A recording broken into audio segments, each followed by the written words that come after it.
All right, what's going on, everybody? This is episode 6 of the Shatter podcast, and the title is The Rooks. Thought it'd be funny to go after my old name with all the new rookies in the NFL draft. But I'm your host, Jared Main. I'm joined by Hunter Poole. Non-negotiable, not in Hunter's vocabulary. And everything is negotiable. Everything is for sale. Everything's for sale, and everything in life is a sale. You just have to close it. Hell yeah. Okay, so a lot of rookies were closed in on the deal this past weekend. So primarily this entire episode is going to be the NFL draft. We did cover, or I was able to cover, kind of the preview for the draft, what I thought would happen. I was wrong basically about everything. I'm kidding. But there were some highlights that we were going to go through through the first round. We're going to have some sleeper picks discussed, our best team and worst team drafts, our favorite picks. Possibly highlight some extra players that might have been under the radar. And later on in this episode, we'll have some fun new features for you guys, which will be announced on the spot. So if you're watching, please stay tuned in for the rest of this episode, as we have some fun things added on in here. So without further ado, let's get started shattering the script. Let's hear it. And we get to shatter the script on two sports as well. NBA, you'll be leading the charge on NBA playoffs towards the end of the end. I'm starting to get into it more. It's fun to watch. I was checked out on the NBA for a long time. Yeah, I mean, it's just kind of like MLB playoffs. Everyone kind of checks out like mid-season and everything, or like during the season. But once the playoffs rolls around, everybody's a baseball fan. And then now we have another brother who is going towards the NBA life. It's Luka, isn't it? It is Luka. Yeah, it is. And it just happens to be the white guy that brings you in. Okay, it just happens to be the white guy. But Luka's a dog. Well, to be fair, the only NBA playoff games that I've really watched are the Lakers, and I told you, I've never been a big LeBron team fan. I guess you could say I've never cheered for his teams ever. I've always been Spurs, Mavericks kind of guy. Well, we were going for them in the Nuggets series, which was a brutal series. So I watched most of those games. Me and you both, but we'll get into that. We'll definitely get into that. But Jamal Murray, I'm not going to say anything. Yeah, we'll get into that later in the episode. But yeah, to start off, NFL draft. So start off hot. Obviously, the Chicago Bears held the number 1 overall pick in this draft, as well as the number 9 overall pick in this draft. And, of course, selected none other than USC's quarterback under Lincoln Riley, Caleb Williams. And he is Chicago's new LGBTQ B1 for the NFL. And like you were just gesturing with your hands, if you're listening, the painted nails. Hunter actually painted his nails for this episode. Strictly, if Caleb Williams wins me a fantasy league next year, I will have my nails painted for the whole year. Yeah. And we were anticipating this for a couple weeks. But anybody with the brain was there was you're overanalyzing. They should go with someone else or blah blah blah. But it was just clear as day. This is the most obvious one we've had in a bit. I feel like, and I could be wrong. But what are your thoughts? I know they paired him with Rome Odunze, the wide receiver out of Washington, who was with Michael Penix over there. What were your thoughts on the pick and pairing those two together in the first round? It was the smartest thing that they can do, because Keenan Allen, even though he still has some juice in the tank, he's definitely a short-term investment. He's kind of like when Amari went to the Cowboys. Yeah. But someone like him, you got DJ Moore, who's still young. You can keep him. Keenan, keep him for about a year or two. Then you have these two rookies on a rookie contract. We were talking about it a couple episodes ago. We're saying, if there's a wide receiver there at 9, they're picking him. If Marvin Harrison somehow fell, if Neighbors would have been, clear as day. Yeah. Clear as day. I think I didn't necessarily see how long it took him to pick the wide receiver. Yeah. But I know if Neighbors is up there, I don't think any question they would have, taken him about 2 minutes of time. I agree. But it's just it's a great pick. I think it's a perfect pairing. And Caleb Williams, for, they say that quarterbacks go to Chicago to die. That is, he might change the script. Yeah. Shatter the script, I must say. Right, yeah. He might shatter the script on that, but, this is probably going to be one of the better on paper situations a number one overall pick can probably go into that we've seen in maybe possibly ever. Yeah. They have running backs, they got wide receivers, they have tight ends, they have a very uprising defense. And Caleb Williams is what we think he can be. Watch out for the Bears. NFC North is also picking it up. Yeah, definitely. But they're definitely gonna, they can make something shake, do something before do something. And there's a lot of hot topics in there too that you can go down rabbit holes with. But for those of y'all that were kind of unfamiliar with the pre-draft process, so Caleb Williams and Odunze kind of had some combine and pre-draft interactions on social media and stuff. I think they were on the same plane or saw each other in the same airport with one another. So they kind of connected there, which is what led me to my theory in the previous podcast saying that if Odunze is there at 9, they're 100% taking him. And if he's not there, I think that my guess was that they would trade back, but he luckily was there. Yeah, I think also too, if they didn't sign Komet, they probably would win Brock Bowers because they had Keenan and DJ Moore. But once 4 years, $50 million for Komet. Yeah, once you kind of all right, and Komet is a very good tight end, but Brock Bowers, he's probably a top 2-3 player on paper in this draft. Yeah, some might say there's a lot of hit or misses around our inner circle. But yeah, they, like I said, they did pretty solid. And do you think Caleb Williams should be a lock to win Rookie of the Year? It's ideal, number 1 overall pick going into a formidable scenario. Like you said, DeAndre Swift, the former running back from the Lions in Philadelphia, joining the Chicago squad. I was right last year that they were going to draft Darnell Wright, the tackle, and I think he's pretty promising. The one thing that concerns me with Chicago is their coach. I don't have 100% faith. I think that's the one piece they might be missing is good coaching. So that might be a concern with Caleb Williams in year 1. And 2, I think just the transition from playing the teams you would play at USC into the show. How is it going to translate with his footwork, with his timing? Once you delve into the details there, my gut would tell me that I think he has a pretty decent year. I think he has probably 20 plus touchdowns, 10 plus picks though. But I think he's a gunslinger, and I think you're going to have to just let him throw it, let him ride it out. And if he gets into a rut, just keep throwing it with him. But he's got the weapons to build confidence over there in Chicago without a doubt. But I agree too, like what you said with Brock Bowers. I know he landed with the Raiders. It was kind of bizarre to me because they already have Michael Mayer that they drafted last year. So they went back-to-back tight ends in the first round. I think Michael Mayer might have been something the second. And you got to remember too, when there's new coaches that come into the picture, it's just like recruitment. You might got recruited by Mac Brown, but Charlie Strong is your coach now. He didn't recruit you. So you're gonna be on there, but they're gonna flow in their own recruits and everything like that. And that's kind of what Michael Mayer was, McDaniels, that was their guy, and then it's just, they decided. And it's kind of like Brock Bowers, it's kind of one of those things. You could go double tight end. Yeah. And if not, you can trade Michael Mayer for probably a 5th, 6th rounder. Yeah. But Brock Bowers at that kind of piece or at that pick, it's kind of hard to pass up on someone like that, even though you drafted Michael Mayer last year. Generational tight end talent. And it wasn't like he was jumping out of your screen last year. And he's a good player, Michael Mayer, or has the chance to be a good player, but you can't miss on Brock Bowers if he's available. Dalton Kincaid has kind of shown a lot more. He's in a much more lucrative spot quarterback-wise, but he's shown a lot more promise so far. But you never know with the rookies. Tight ends kind of have late production.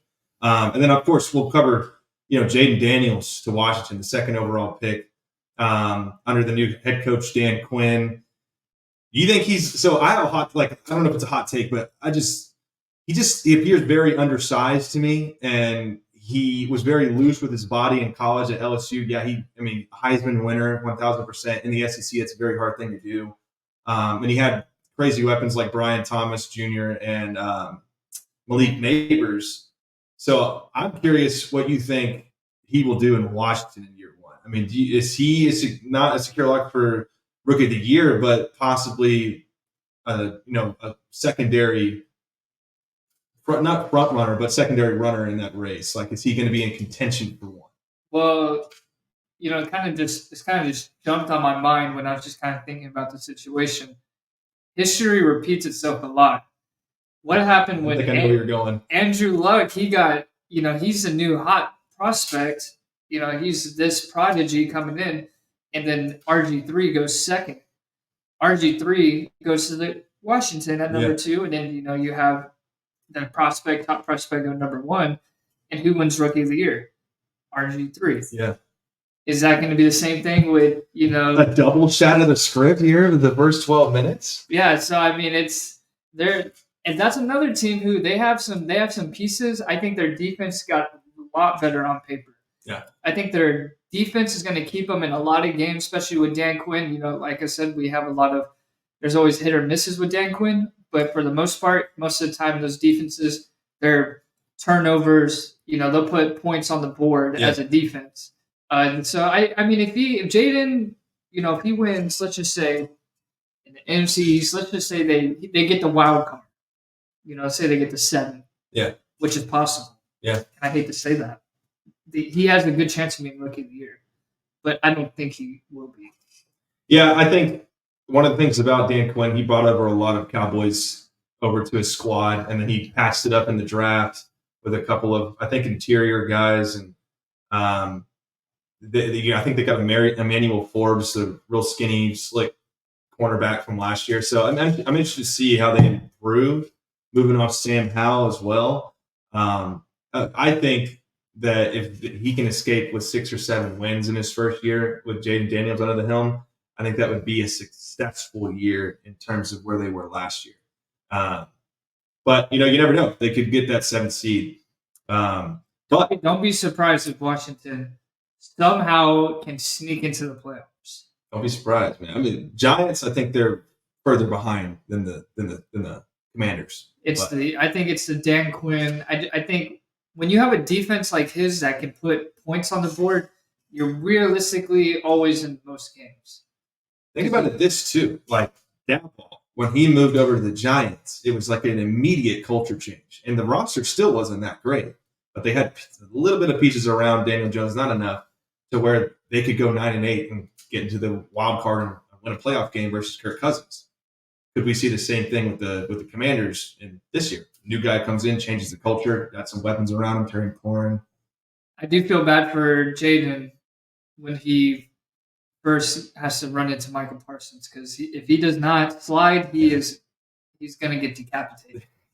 He's going to be. It's going to look like a fly. It's going to look like a fly swatted on the counter. Yeah, exactly. He better either start running out of bounds, or we don't want him to start ending up like someone like Tua, who somehow, some way, his head is a magnet to the ground. Every time he gets hit, his head just slams into the ground.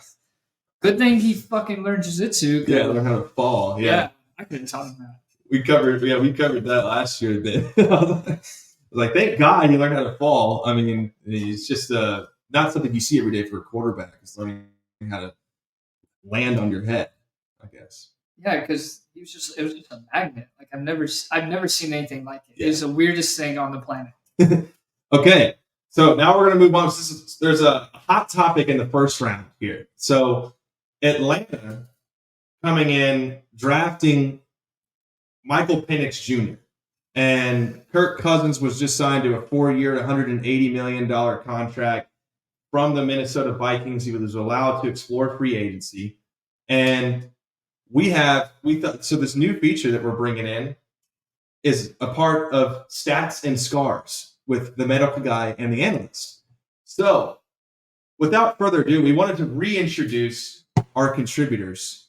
And joining us first to give his take on Michael Penix Jr. and the pick process is none other than the medical guy. So welcome in the medical guy, Cuzzo, to the podcast. We're glad to have you back. How's everything going for you, brother? It's going good. Glad to be back. Glad to make another appearance, and hopefully we can start making this a little more normal, because I know we've all been busy and all been working and all been trying to do things. So just glad to be back on here and glad to, talk some shop with boys, Yes, sir. Yeah, don't get used to this, bro. All right, that's all I'm saying. Oh, okay. Yeah, it's your one shot and opportunity. You're on the clock, kid. Yeah, no. Yeah, I know. But like I was saying, so we'll get right into business. Obviously, Kirk Cousins, like I mentioned, signed that contract with the Atlanta Falcons, and they got a new coach coming in. Their GM's a kind of a younger guy, and they opt to draft Michael Penix Jr., the quarterback out of Washington, a Heisman candidate, played in the national championship. And this kind of was a shock and awe to the NFL world. It was, why in the world would they pick this guy when they have so much other needs? I mean, I know they have Bijan and Tyler Algier, Drake London, maybe patch up their O-line, their defensive interior, get an edge rusher that, I think the first edge rusher was drafted by Minnesota. I think it was Dallas Turner. And they were, and the great pick. And I was shocked. They were shocked. Kevin O'Connell was, that he made it that far. But, Michael Penix had some injuries in college. We don't know how well he took the medical exams for the combine and everything. We wanted to hear your takes on the pick itself and maybe some injury diagnosis if you have any. But what do you think? Well, absolutely, it was interesting, and obviously a lot of things go into it. They signed Kirk Cousins to that 4-year deal and whatnot, pay him a lot of money, a lot of guaranteed money, and then, like you said, they had the needs at other positions, but also picking a quarterback who is a little older. He's 24 years old. By the time, say, if Kirk Cousins played his whole contract, he wouldn't get technically a starter snap until he's 27, 28. Yeah. Maybe even closer to 29. And, that also throws a wrench in the system right there. But like you said, going to his injuries and kind of what I'm here to talk about is like through his whole college career, he's torn his left ACL twice, tore it in 18, tore it again in 2020. So the same ACL twice. In between all that, he also suffered what's called an SC dislocation. Okay. So an easy way to know what that is, that's your sternoclavicular joint. And it's one of the harder joints to dislocate. Okay. Reason being is if you start at your chin and go all the way down your throat and kind of get down towards like your clavicle, where that little notch is at the top of your chest, right? That's where your sternoclavicular joint is. So if you press right there, you can kind of press and see like that joint, like obviously all joints aren't necessarily supposed to dislocate, but like your shoulder dislocates, you can put it back in. Not as big of a deal. If that SC joint dislocates posterior or back, it goes towards your organs. And so what happens is that becomes a medical emergency, an immediate medical emergency. So it's one of those things where it's an injury that it is like a 1% of 1% of injuries. Like it's something that rarely ever happens. Definitely doesn't happen on the football field very often, even though I've had an experience with it last year. But it's something you see in like car wrecks, motorcycle accidents, something where you get hit by something, extremely with a lot of force, right? Yeah, exactly. And then to top it off, right, he dislocated his joint on his throwing shoulder as well after 5 games. So the dude, like, yes, he gets injured, but it's not like, oh, he's got an ankle sprain, he's got hamstring strain, something lower maintenance. These are like season-ending, possibly career-ending injuries. And to throw it on top of that is that he's 24 and he's playing in the NFL where you're facing the elite of the elite. And if you don't know how to run or don't know how to slide or avoid tackles or read a pocket or move throughout the pocket efficiently, that could be something that you could really come back to bite you, right? Mm-hmm. And using a first round and 8th overall pick on that, when it was just an odd pick and it didn't make a lot of sense. And seeing like a lot of analysts or a lot of different media faces and stuff like that try to reason about the pick, it's kind of a saying that I always say, if you have to force it to be normal, it's abnormal, right? And so they're saying like, oh, well, Kirk Cousins definitely doesn't have to play his whole contract. It's like, yeah, so you wasted an eighth overall pick on someone who's not going to play in 2 or 3 years. Right. Like it just doesn't make sense to me. Agreed. And you can possibly wait 1 or 2 years, at least one, to the 2025 draft to see if there's better candidates next year, like Shadur Sanders or someone like that. They could possibly make more. I could see that making more sense than the exact same year that you signed Kirk Cousins to an extension. I mean, a lot of people remember the last quarterback that was a lefty for the Falcons was none other than Michael Vick. So it's also big shoes to fill for Penix, coming in as a left-handed southpaw quarterback behind none other than Kirk O'Chains, Yeah. And it's odd and just kind of ironic that you have a quarterback that's coming off a major injury and surgery, and then you draft a quarterback that has a slew of injuries in his history. And so it's just like a lot of other picks made a lot more sense, right? Like you said, the pick that went to the Vikings, the Vikings, like that made a lot more sense than picking someone who's, like we've talked about it before in the past, like first round picks are picks that you plug and play. Like they play from day one. Yeah. Or at least you expect them to, especially in the top 15. And you're picking a guy that may not play for 4 years. And to me, that's wild. It's kind of the Jordan Love transition too. I mean, like I think Bill Belichick was talking about it in the draft process that, the first round guys, you're paying them a lot more. And I believe in the first round, you get a 5th-year option too. Yeah. So, I mean, it's just kind of a wild thought process. And they had a very tough time covering for it. I mean, what were your thoughts on the pick as well? I mean, were you a fan of Penix in the first place? Not penis, Penix. Whoa. Well, to answer your questions, no, I'm not a fan of Penis. And number 2, I was not a fan of him in college. I just think that Joe Burrow proved me wrong, because when Joe Burrow came out, he was super old, and I was like, Joe Burrow, what was he, like 24 when he came out? Yeah.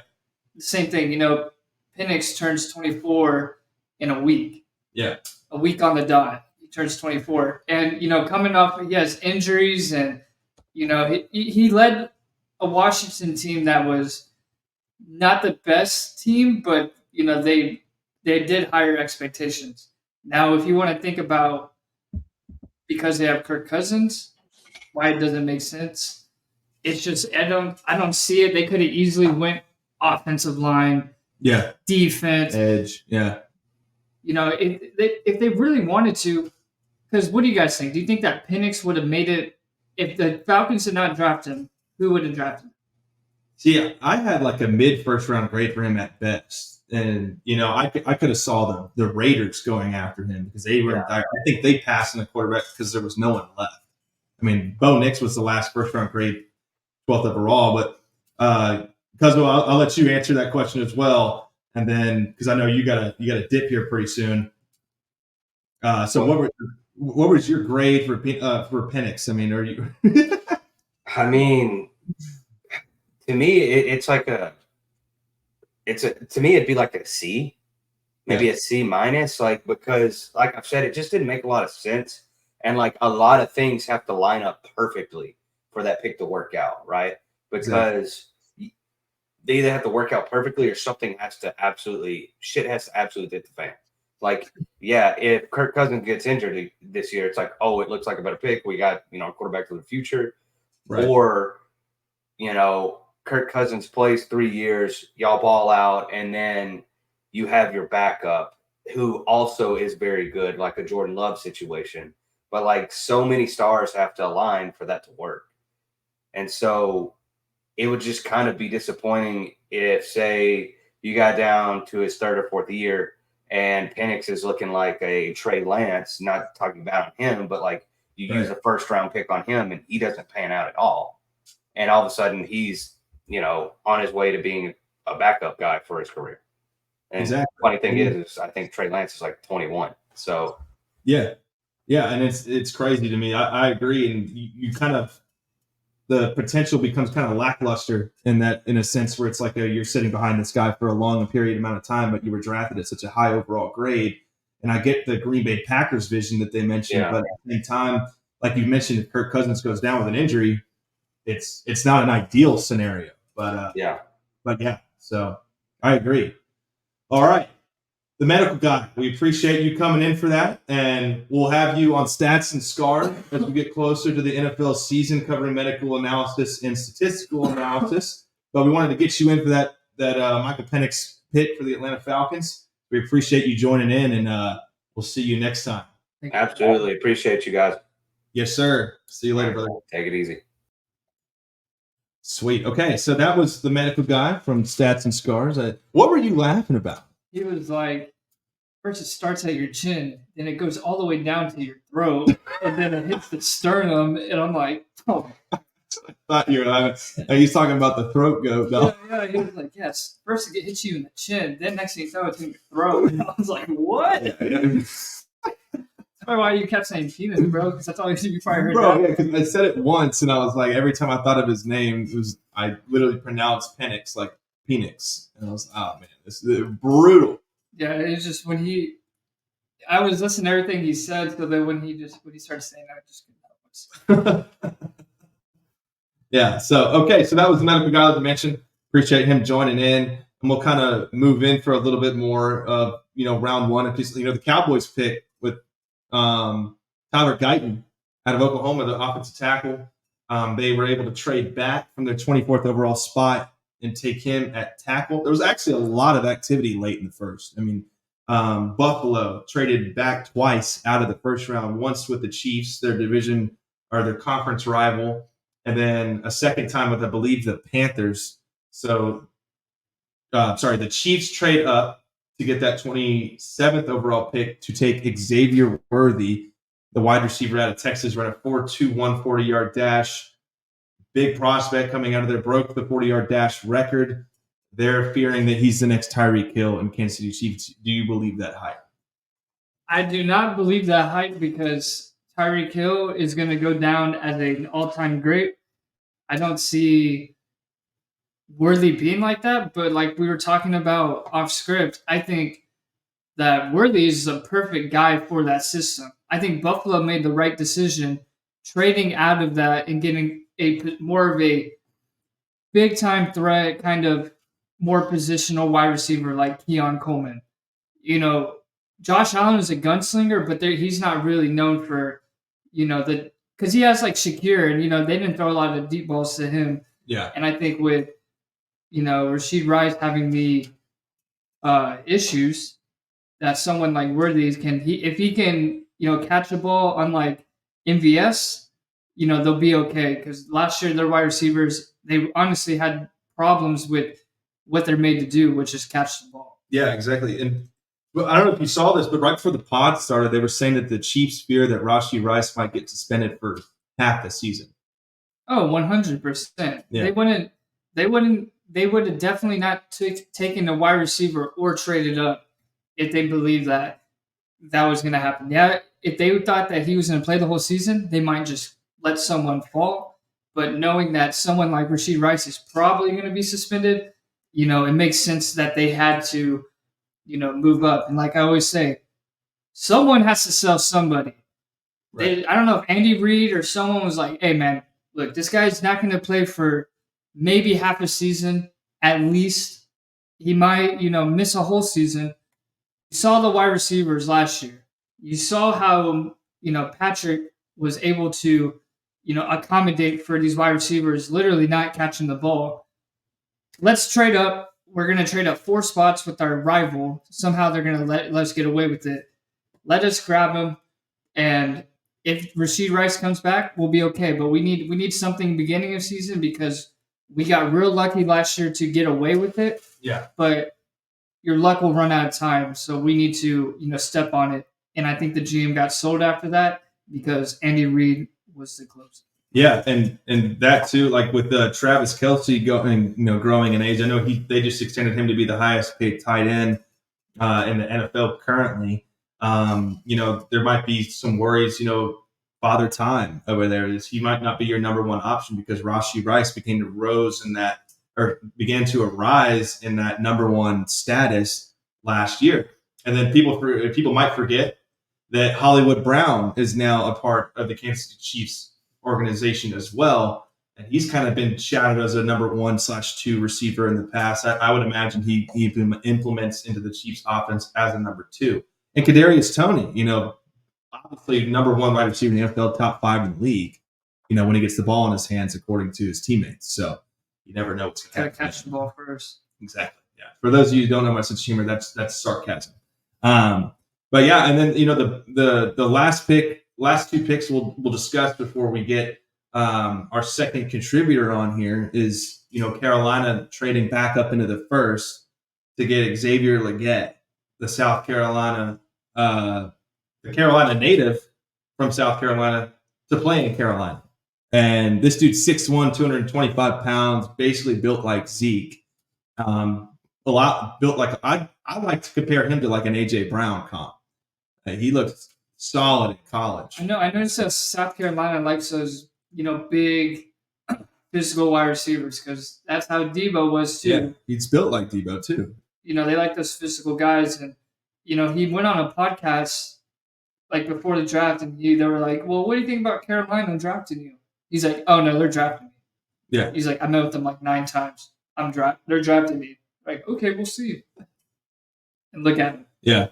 And they got Deontay Johnson. Thielen is there too. Thielen's still there.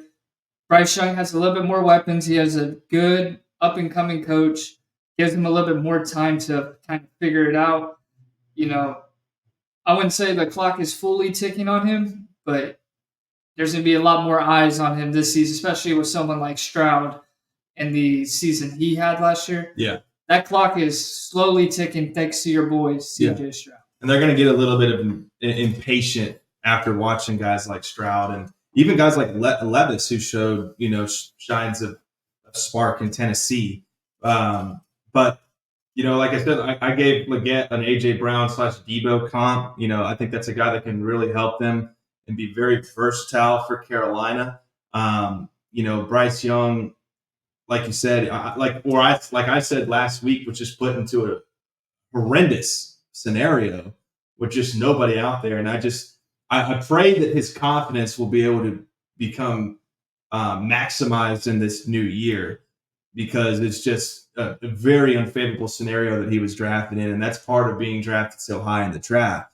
Of course, Miles Sanders and Jonathan Brooks, the new Texas University draft pick that they got in the second round, possibly he can help as well. And then the last pick we'll cover in the first round before we get to the contributor is Ricky Parcell, from the Florida wide receiver. I don't know if you saw the highlights, but he has this crazy one-handed snag from Florida that basically skyrocketed his draft stock. CJ Stroud and Michael Parsons ran a podcast live, or ran a live stream during the draft, and Stroud was a huge fan of Ricky Parcell, but he landed with the San Francisco 49ers, basically leading us to believe that Deebo Samuel could get traded this year. Do you see that happening, or do you see Ayuk getting traded? I think it's more likely Deebo gets traded. It depends on, do they want to pay Ayuk probably closer to 28, probably about 28, maybe even 30 mil. So the numbers, he doesn't have the best numbers, but also he has a good yards after catch. Yeah. They're going to be, it's more of, you're going to have to go based off, okay, if we kick out Deebo, we're going to have to sign him, and Ayuk is officially the number 1. Even though I've been saying for the last couple of years, Ayuk is a better wide receiver than Deebo. Right. We're talking strictly wide receiver. Deebo, listen to the language. Yeah, listen to the language. Better wide receiver. And it all goes about, do they want to pay him? Because they could probably get a next round, first round pick. Yeah. And the team, some teams could use him. And I think he won't be if one of them to get traded, it's not going to be until off-season training starts, training camp. So then if injuries, stuff like that, it's like, okay, we need him. But they're definitely one of them to be traded by November. Yeah. And I think it's more likely probably going to be Ayuk. Really? You think it's going to be Ayuk? I don't think they want to pay him. They would have done it by now. That's a good theory, too. I mean, is he worth the money? Maybe not for the 49ers, but for someone else, he damn sure is worth the money. If they wanted to pay him, they would have already done it by now. And that's why I mentioned, like he voices frustrations that he was a primary blockbuster trade candidate for the draft. But in the famous words of Stephen Jones, asking his father, "Hey, we can trade when the deadline to the deadline at the end of the summer, right? We can still make moves, right? Yeah. So you never know which teams are going to be out there making moves post draft. I mean, if you want to put in perspective, yeah, they haven't paid CeeDee Lamb, but they haven't talked about trading him. No. There's a difference between not signing someone and then someone not signing you and they're talking about trading you. The leaves are falling. Leaves are falling. If they wanted to sign him, they would have done it by now, but they might prove me wrong because I said that. Watch him get signed in the next 2 days to the 49ers. Exactly. Okay, so the last quarterback. So there were 5 quarterbacks drafted. Yep. So you had Caleb Williams, Jaden Daniels, Drake May, number 3 overall to the New England Patriots. And then you had Michael Penix at number 8 overall with the Atlanta Falcons, followed by J.J. McCarthy to the Vikings. And then last but not least, none other than the Oregon's best quarterback of all time outside of Marcus Mariota. Bo Nix goes to the Denver Broncos. And there was some, talks behind the scenes with Sean Payton post-draft saying he did this and did that. But we wanted to bring in our analysts to cover the Bo Nix pick. And without further ado, we want to introduce again another member of the Stats and Scars group, the Analyst. And we want to welcome you back to the show and get you welcome back to the show, the Analyst. We just had the medical guy on for a little bit, so welcome in, Ryan. Howdy, everybody. Can y'all hear me okay? I hear you perfectly fine. 1, 2. How's it going? Mike's brother? sounding solid over there. Happy Wednesday. Happy Wednesday. Welcome back to the show. We're glad to have you guys back in the contributor booth. So we're talking Bo Nix here. So you've had some hot takes about Bo Nix off the record, whether you're a fan of him, whether you're not a fan of him. An old quarterback. He's 35 years old coming out of college. He's been in the playing college ball for 17 years. Was a Heisman candidate this year for Oregon. Great season. Embarrassed Colorado Buffaloes. What is your take on this pick going 12th overall in the first round? Me personally, I did not have a first round grade on this guy. And I'm not an analyst, but, I had him going as outside of the first round. But Sean Payton's over here talking post-draft saying, well, I kind of baited Minnesota into drafting J.J. McCarthy so that we could get our guy Bo Nix. What are your thoughts on this pick and on this, the language behind Sean Payton here drafting Bo Nix? Well, I'll start with the Broncos side. Broncos are sitting round 1, pick 12. Everybody knows about the Russell Wilson debacle. Everybody knows about how all that paid out. They're still having to pay Russell, $45 million this year? 39. And he's not even playing for him. He's playing for another AFC team. So, we'll just look at it that way. The Broncos brought in Zach Wilson from the Jets.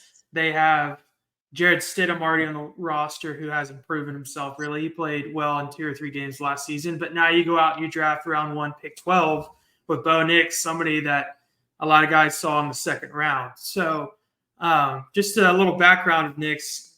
Jared was being very sarcastic. Bo Nix has already played 5 seasons in college football, and all 5 seasons have been spent on Power 5, 3 years at Auburn, 2 years at Pac-12, and 61 games of college football in total. And he started all 5 years in college football, which is pretty rare. True freshman.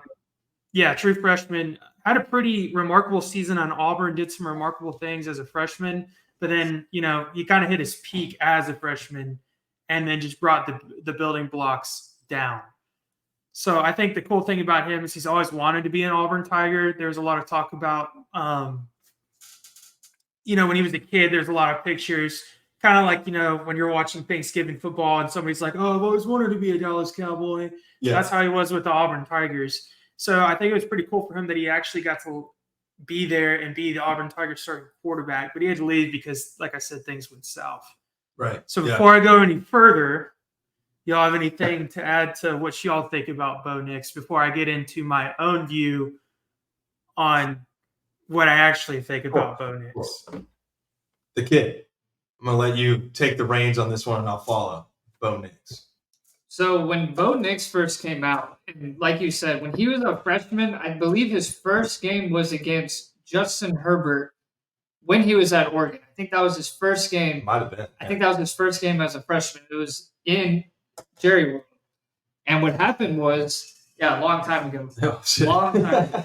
That was in 2012. Yeah, so basically, I saw this guy and I was like, damn, he's only a freshman. Like, he's going to be, probably a Heisman candidate by like year 2 or year 3. He's going to go, I thought he was like, the way he was playing, he was going to go to like top 10, top 5 when he was a freshman. Right. And somehow, some way, even after the kind of decline, hitting his peak and going to Oregon, he somehow, some way kind of hit those, going to be a Heisman, and he ended up going number 12. Yeah. And it's kind of what we said earlier in the pod, let's just say it's like recruitment. Just because the old coach wanted you, he drafted you, doesn't mean that the new coach wants you. Sean Payton, and Sean Payton, he had great years with Drew Brees. So he's like, I just give me my guy, it doesn't matter. And then if it doesn't work out, then, fire me. Yeah. Let me just, if you want me to get a fair shot of an evaluation of me as a coach, let me get the guy I want. He got this guy. So in his head, that's a great pick. Now it's all about, could they have maybe waited a little bit longer? They probably could have. Yeah. But that same thing happened with Jamar Gibbs. It's like, if you want to evaluate Sean Payton, he's like, just give me my guy and then give me 3 years and then we'll see how it rolls.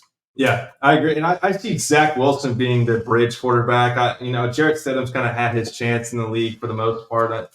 He's not somebody that Zach Wilson's one of those guys you want to build up the confidence with and maybe trade off again into a new career. So I can see Bo Nix kind of following Zach Wilson and maybe getting a start past midway through the season. Maybe perhaps when an injury comes around, concussion protocols are becoming more and more difficult to pass. The one thing about Bo Nix leaving Auburn after struggling is that Auburn itself took a massive decline, especially at the quarterback spot. I mean, I remember watching multiple games where they had a guy that couldn't throw. I mean, it was basically just a running quarterback. And so they're kind of in a dark spot too. But the one team that grew was the Oregon Ducks, and they've been good for 2 or 3 years now. And now getting, Dylan Gabriel out of Oklahoma, as well as Evan Stewart, the Texas A&M Aggie, who was their number 1 by far, transferring to Oregon. So it kind of worked out in Bo Nix's – it definitely worked out in Bo Nix's favor, especially because that COVID year really helped him out. But in terms of translating those talents into the NFL, the one thing that Sean Payton was looking at was experience and adversity and being able to be in multiple systems and adapting to the pro style and also being durable. So, Ryan, I'll transfer it over to you. And actually, what do you got? Is this breaking news from? It's not breaking news, but I wanted to make sure that was his first game, and it was at Jerry World against Oregon. Number 16 Auburn versus Oregon. He finished with 217 yards, 2 touchdowns. He had 11 first down plays, 6 impact plays, and he threw a game-winning touchdown, 26-yard pass with 9 seconds left. I saw that when he was a freshman. When I saw that when he was a freshman, I was like, most true freshmen are going on the road and beating a top Tifa State. And so that's why I was like, he's gonna eventually be a Heisman guy.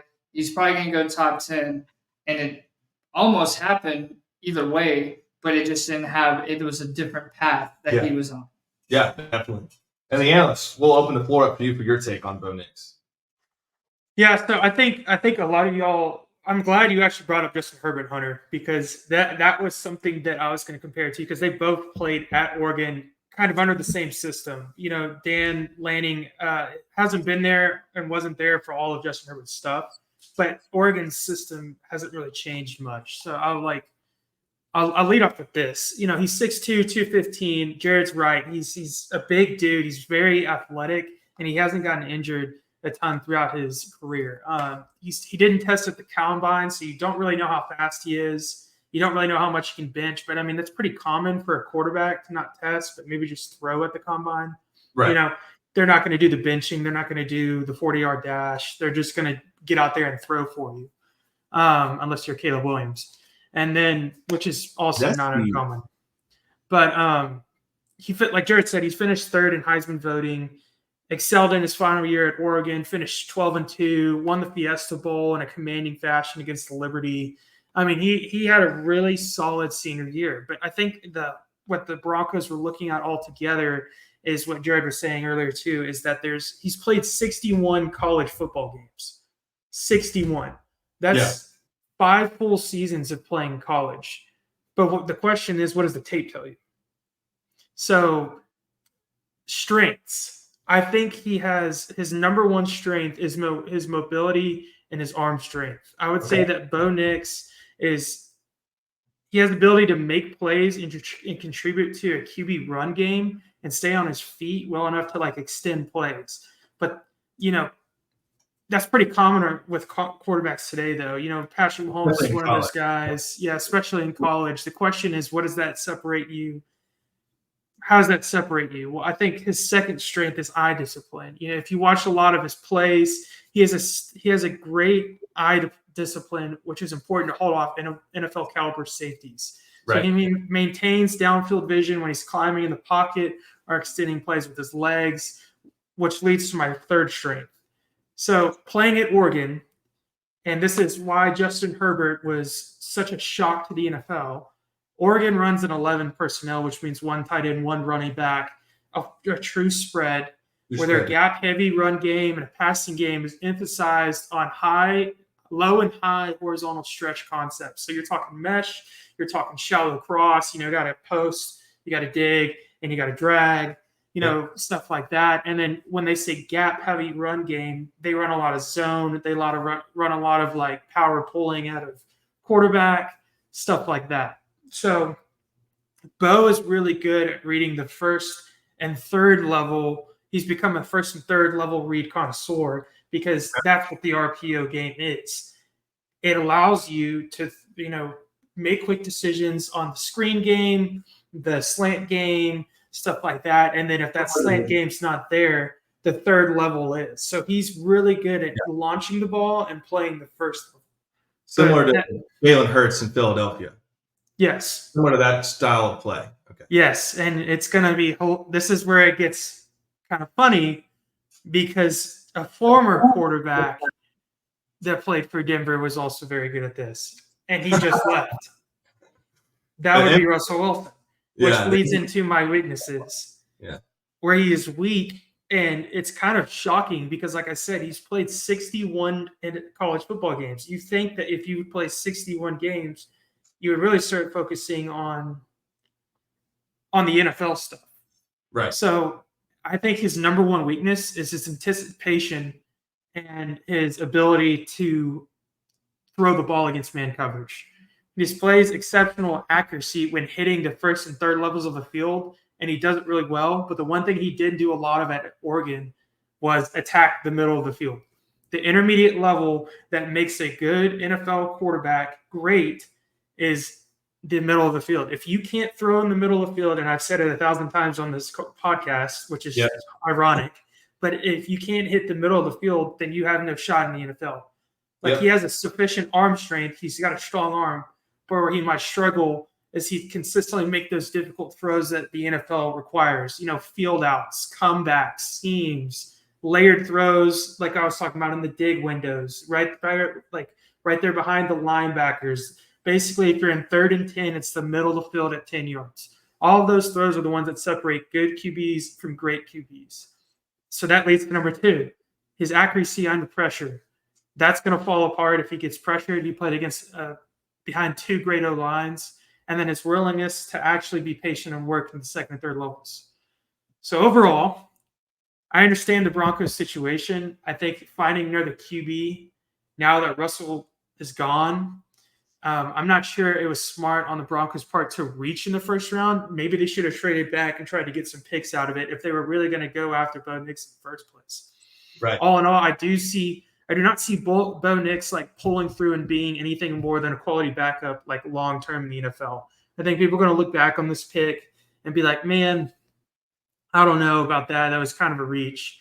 I mean, this guy's played, like I said, he's played 61 games. He still struggles to see NFL concepts in my mind. So I think if I were going to give you a modern day comparison, it's Gardner Minshew. Interesting. Okay. That guy can't throw against man. He can't. He has trouble playing as a starter. But if you need him for 1 or 2 games, I feel like Bo Nix would be like a Gardner Minshew, where quarterback or teams look around and be like, man, we need somebody to come in and light up the league for 2 or 3 games, or quarterback's down with a hurt elbow. I feel like Bo Nix is going to turn into a Gardner Minshew type guy. But like, if you're talking like that's NFL today, if you're talking all time, I think his ceiling is Andy Dalton. I think he's going to be like an NFL caliber quarterback that can maybe make the playoffs, but like he's never going to get you anywhere far, I don't think. Okay. So all in all, I think it was kind of a reach, but I'm not a fan of really any of these. I mean, I know y'all probably talked about it. I'm not really a huge fan of any of these quarterbacks in this draft. And none of them really wow me. And I think the one that has the best chance of being any good is Caleb Williams. So and that's a conversation for another day. I think that's a great comparison, Gardner Minshew, because you look at Gardner Minshew, he's not a bad quarterback. He is an NFL quarterback. And you look at him this past year in Indianapolis after Anthony Richardson went down, which, by the way, I'm going to get this take out there in the clear. Anthony Richardson is going to take the NFL by storm next year. I'm telling you right now, that team is coming hot. And that AFC South is a great division. Tennessee, I don't think they're quite ready yet, but just watch out for Indianapolis. But Gardner Minshew led this team to, if I'm not mistaken, damn near close to the playoffs and a winning record. Yeah, they got cut out 2 games in by the Texans. You remember that game the Texans had to win? Yeah, they were in a 3-way tie, I think, at like 8-8 or something like that. The Jaguars blew their chances, and the Colts, I don't think they didn't qualify. The Texans got out ahead 1 more game, but Minshew did his job. That's a great comparison too, because the only thing that separates, I think, Gardner Minshew and Bo Nix, if you're looking positively at the quarterback, is his speed and is his mobility. He's got that Tony Romo magic to him, but Bo Nix has got he kind of comes out of nowhere, but Bo Nix has got that speed, that kind of Jalen Hurts scramble ability when he first came into the league. Maybe be a good possible fantasy quarterback. So if his ceiling is Andy Dalton, if he lives up to Andy Dalton, is that still a reach, or what is he kind of quarterback does he have to be where it's not a reach at number 12? I think he needs to get to an NFC championship. Like, if you want him to be that kind of guy, he's a first round pick. That's what I'm saying about like Dak has done it for a long time. I know where you're going with this, but that's my point. No, I'm saying like if you want him to be, we all thought that.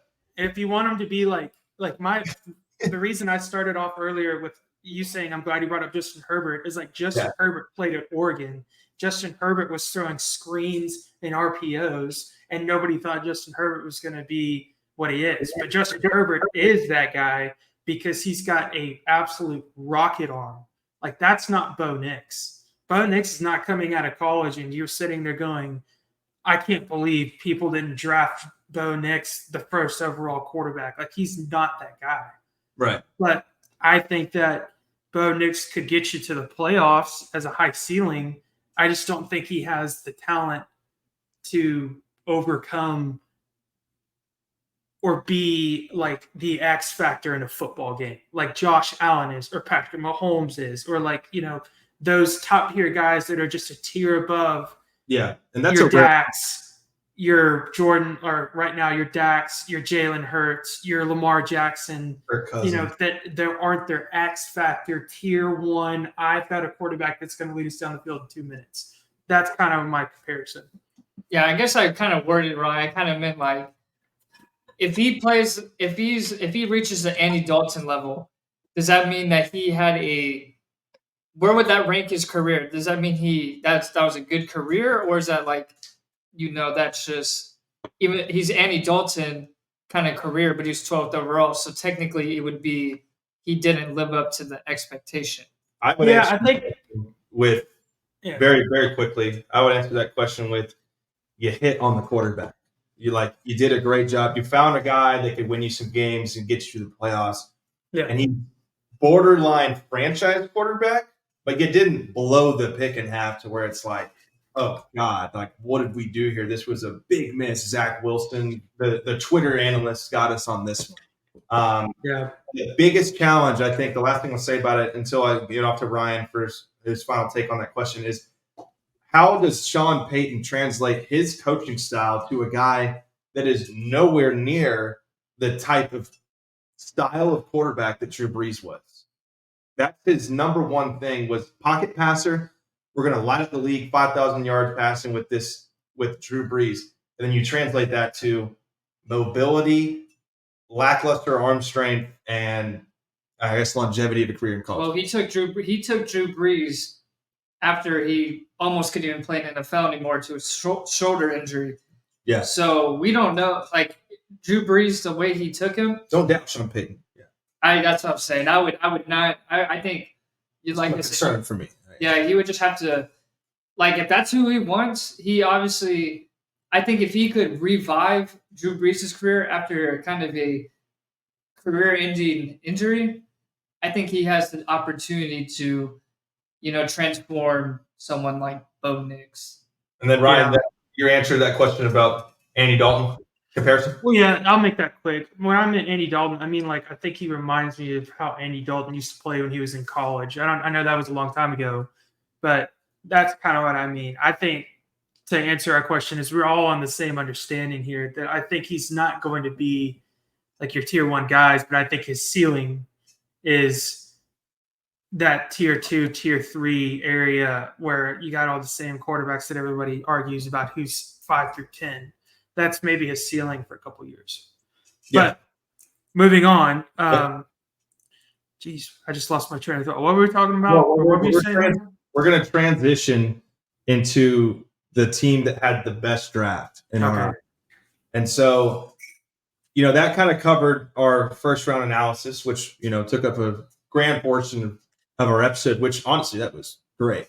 So the contributors did a great job giving their thoughts on Bo Nix and Michael Penix. But we want to talk about the team that we thought had the best draft this year.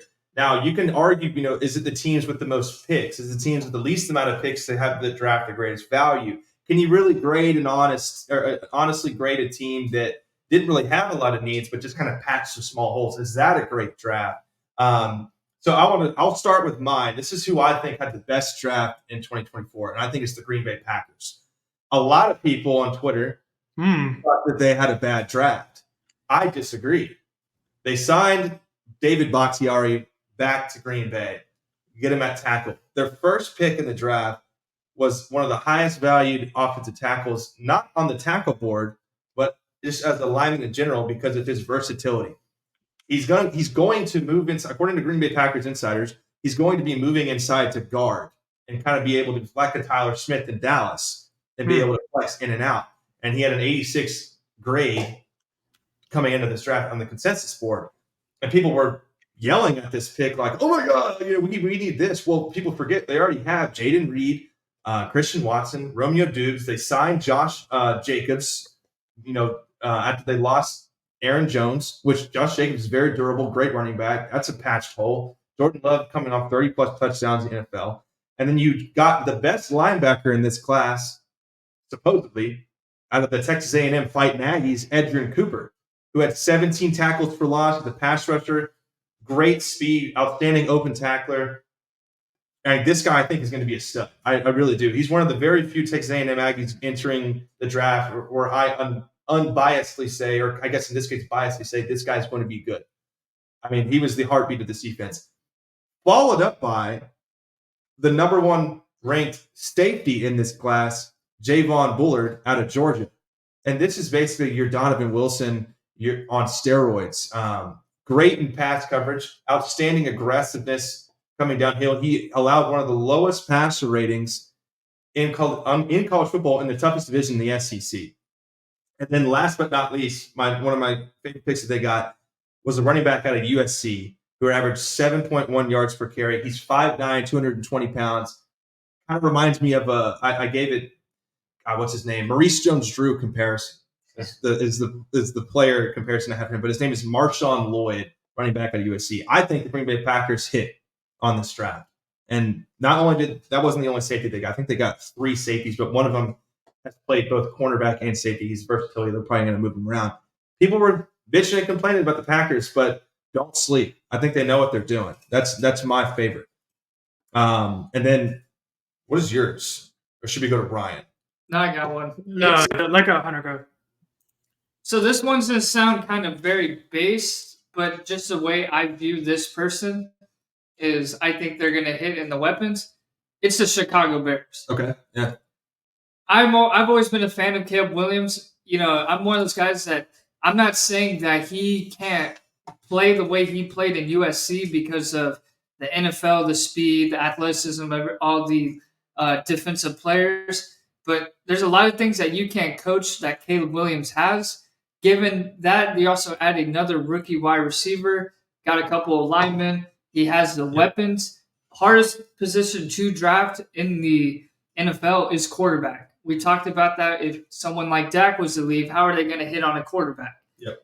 And the way I view Caleb Williams is I thought he was the only really, true prospect round one kind of quarterback besides I was never a big fan of Drake May, Jaden Daniels, JJ McCarthy, all those guys. I've never been a big guy, but I've always been a big Caleb Williams guy.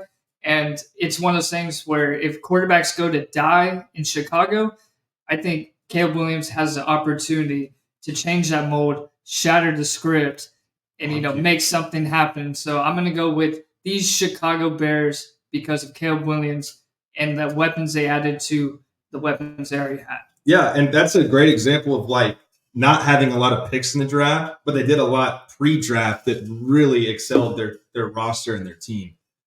So I agree. I think they did a fan. I like Adunze. I think that's going to be a good comparison. Then the Analyst, your team that you thought had the best draft in 2024. I think it's going to catch you all by surprise here. But listen, a general rule is for teams to try and gain either 4 starters out of the draft or some solid backup plays with the back end of their draft. So I think it's really hard for a draft to change in 1 year. Change your team in 1 year. It's really hard unless, you build something around them. What the team that I liked a lot, that if you really look at their draft, they're trying to change a lot of things. And it's Arizona. Okay. I almost said that was my second one. Okay. I really like what Arizona did in their draft. Okay. So they had, 1, 2, 3, 4, 5, 6, 7, 8, 9, 10, 11 draft picks. Yep. If you recall, they received an absolute haul from Texas last year because remember, Texas got C.J. Stroud, and then they went back and got Will Anderson. So I'll just go through a couple of their picks, kind of like Jared did. First off, Marvin Harrison, round 1, pick 4, obvious selection. You got Marquise Brown leaving. Kyler needs a weapon. Why not pick the best receiver in the draft? Because Absolutely. You also have another first-round draft pick in round 27. So the next guy they pick is they pick 2 edges in this draft. At round 1, pick 27, they pick Darius Robinson. And at round 5, pick 138, they pick Xavier Thomas. So the thought process there is to have a good defense, you got to have pressure to disrupt the QB, but you also got to have cornerbacks. And this draft alone, 4 out of their 11 picks were cornerbacks. Why? Right. Because they were the worst secondary in the league. So their thought process is, out of these 4 rookies, one of them has to be good. They picked one. They picked one in the 2nd round. They picked one in the 3rd round. They picked one in the 7th round.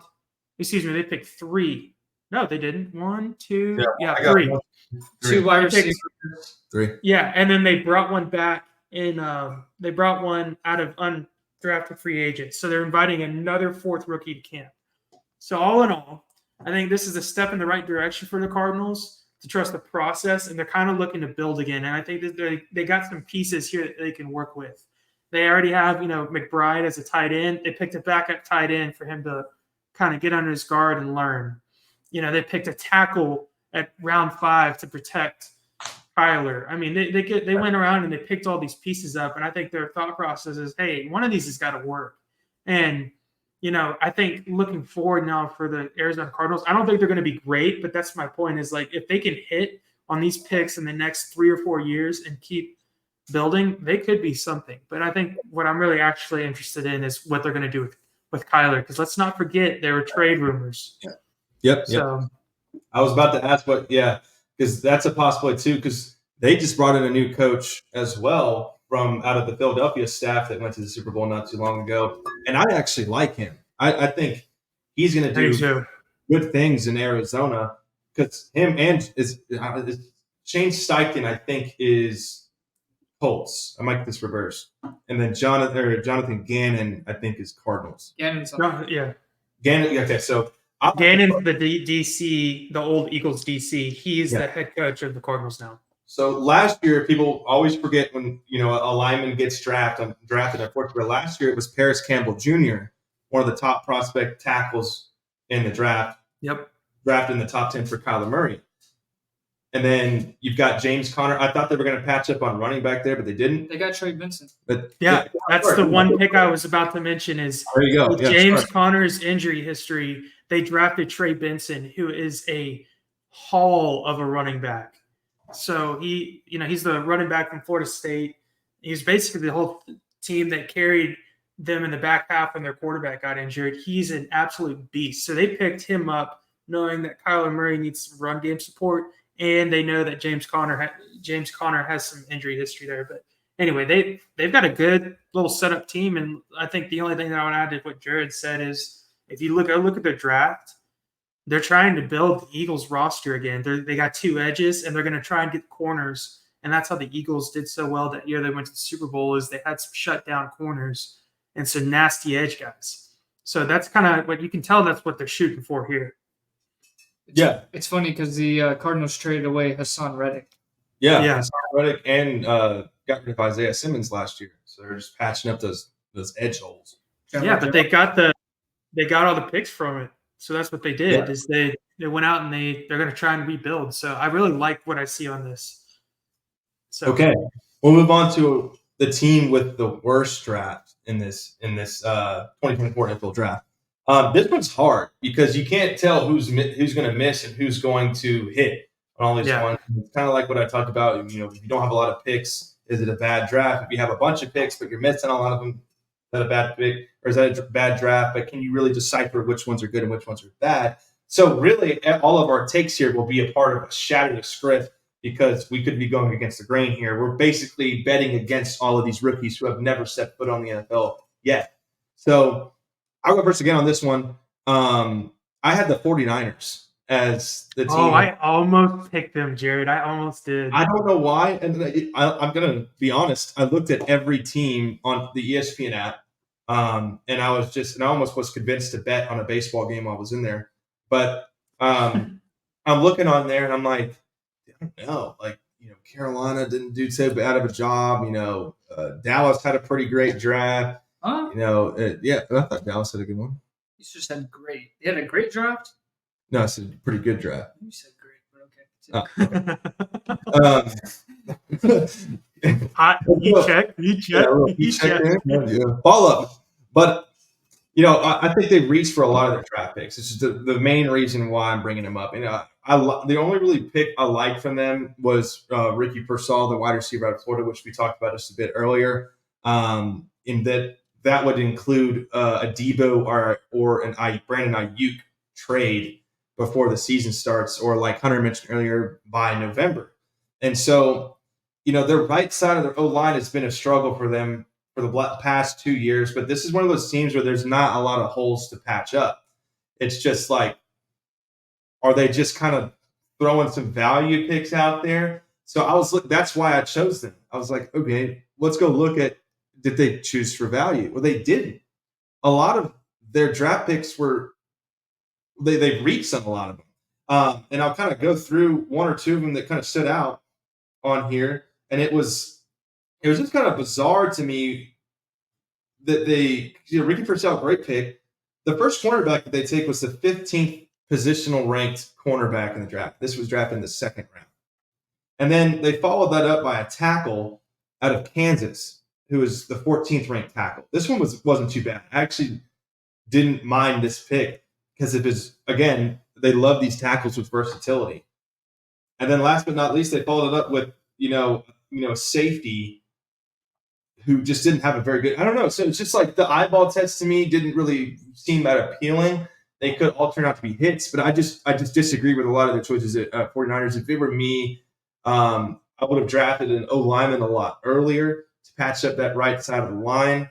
I think that, not to say that you should definitely not get a quarterback, but somebody to back up Christian McCaffrey, it would be good. And they did get a guy, but I'm just not sure how he's going to pan out. So it's just a lot of uncertainties on my end with the 49ers. I don't really have a lot of crazy shot of the script statistics about why they did a bad job. But to me, at the eyeball test, I disagreed with the 49ers. What was yours? Mine is going to be ATL, the Atlanta Falcons. Mm-hmm. Yeah. That was I tried to go against that one because I figured it was going to be a prime. I thought Ryan was going to pick it. So the Atlanta Falcons, they started off with Penix, and you're already so they, kind of reached for him already. Then they traded up in the second round. How many? I can't. They drafted 8 guys: Michael Penix, Rook Orahoro, Braylon Trice, Brandon Dorless, J.D. Bertrand, Jace McLennan, Casey Washington, and Zion Lowe. So they drafted 3 D tackles, a running back, 2 linebackers, and a quarterback. Yeah. And besides D tackles, I promise you they're still missing a lot of pieces on that team. Cornerback, to say the least. They got one corner. First of all, their cornerback, AJ Terrell, apparently he's better than Trayvon Diggs. Apparently everybody is. But, I mean, they just – I just think, it kind of goes to my point to where I picked the Bears because they drafted a quarterback that should change their franchise. And then you got this other team who didn't. They could have at least waited a little bit, or they could have waited until the next couple years after signing Kirk Cousins, who's a established quarterback. It gives a fair evaluation of Drake London and Kyle Pitts. Give Bijan a little bit more, where they have to respect the throwing game more, so they can't stack the box. It's just when you reach for a quarterback like that after you already have one, Bo Nix is a little different because they didn't have a quarterback. Right. Exactly. It's just puzzling. It is puzzling. Now, Michael Penix, if they drafted – Jordan Love got drafted 25th overall. Michael Penix got drafted 8th, and he's not going to play for, however long. It could be 3 years. Aaron Rodgers, when he was with Brett Favre, he got drafted, I think, 24th. It just doesn't make sense. If you're going to take a quarterback that high, I think the only exception was Mahomes, but we all know. Even Mahomes was drafted 12th overall, right? Yeah, but I'm saying everyone knows there's only one Mahomes. Yeah. And Debate your closet door. Michael Penix is not fucking Mahomes. I will say that right now. If no one's going to say it, I'm going to say it. Nobody is Patrick Mahomes. Michael Penix is not. Atlanta, I don't really care what y'all do because I'm not a fan of y'all, but and then the Cowboys. The Analysts, your team with the worst draft. Well, I almost went with the Niners because I looked at it and thought the same thing. But at the same time, I was afraid to pick them because I was afraid to be wrong. I just feel like they're going to, knowing the Niners, they're going to freaking pick somebody. And then the guy's going to be like, he's Hall of Famer. So yeah, he's the best player to ever play his position. Yeah, so I didn't go with him. And I think the easy one to say here is the Falcons, obviously. But, looking at them again, I didn't totally dislike their draft. I just think that you look at that number 1 pick and you're like, you could have done so much more with something else. Anyway, I think the team with the worst draft was the Jacksonville Jaguars. Almost picked them too. You look at their board at round 1, pick 23, they picked Brian Thomas Jr. Mhm. There's still, at this point in time in the draft, there's still like 4 or 5 other receivers on this draft board. Keon Coleman is one of them. Adonai Mitchell, who graded crazy, and they drafted this guy. Yeah. And then, their second pick is Mason Smith from LSU, who has a major injury history. And I could go down the list. It's not really appealing.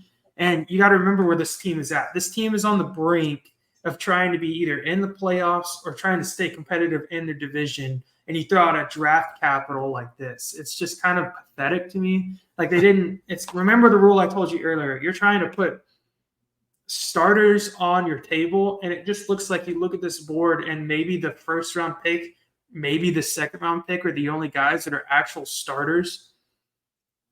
So, where do you go from there? I feel like they're on the verge of being great, but looking at the draft, I'm not really sure they got any better in this draft. If I'm not mistaken, didn't Jacksonville pick like 4 or 5 LSU draft picks? Yes, they picked 3 LSU guys. They picked 2 defensive tackles. They picked 1 running back, a kicker in the 6th, and then they waited. They don't have really an edge anymore. Yeah. Besides Miles Jack, I think is still there. Josh Allen, sorry. They picked Miles Cole in the 7th, who's an edge guy. So they waited all the way to the end, and they went defensive back, cornerback, offensive tackle, defensive. They went defensive tackle in the 2nd, cornerback in the 3rd. In the 4th, they went OT, and then in the 4th, they went DT. So they waited all the way. They picked 2 cornerbacks and 2 defensive tackles and 4 out of the 5 picks. Yeah, and I think that was puzzling too. I was looking at the same thing, and I was like, well, they kind of, overdrafted at wide receiver. Not to say Brian Thomas is not going to pan out, but, there was some big names out there that they could have gone instead, which I'm actually kind of glad Keon Coleman landed in Buffalo. I am too. I think that's pretty cool. I think he'll be pretty good. History repeats itself. There was Jamar Chase, and then there was Jetta. Yeah. Jamar Chase went 5th. Neighbors 20 something. Neighbors went 6th. Then we got, Jetta went 22nd. BTR went 23. There's a lot of history repeating itself. I don't know. Let's hold the brakes. And he has T-Law for president at quarterback. So we'll. And he no longer has 1-800-GAMBLER at wide receiver, Calvin Ridley. He's out of there. But the Texas A&M Fighting Aggie, Christian Kirk, is still on the roster. I still think Kirk is your best receiver here. Do you think – so that's kind of where I was going to go with this, because I want to – me and him had a debate off air a lot about Christian Kirk. And I always argued that he was a high-end wide receiver 2, and you always argued he was a wide receiver 3. Yeah, you did. I said he wasn't a wide receiver 1. Oh, I remember specifically saying, well, where do you stand on him now? That's what I'm getting at. He's a lot better than I thought, but he's still, to me, he's a high-end wide receiver 2. Okay. But I never thought he was a wide receiver 1. I got your receipt on that one. That's very rare of me.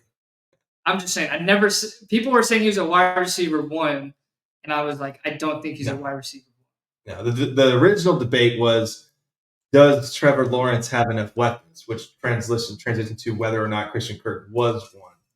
And so anyway, glad we got that cleared up. All right, moving on. We're gonna go to our best and worst picks in the draft. We'll name both of them back to back. And the analyst, I'll start with you, and then we'll transition to Hunter and in with me. But what was your favorite pick from this year's draft, and what you thought was the worst pick in this year's draft? I have 3.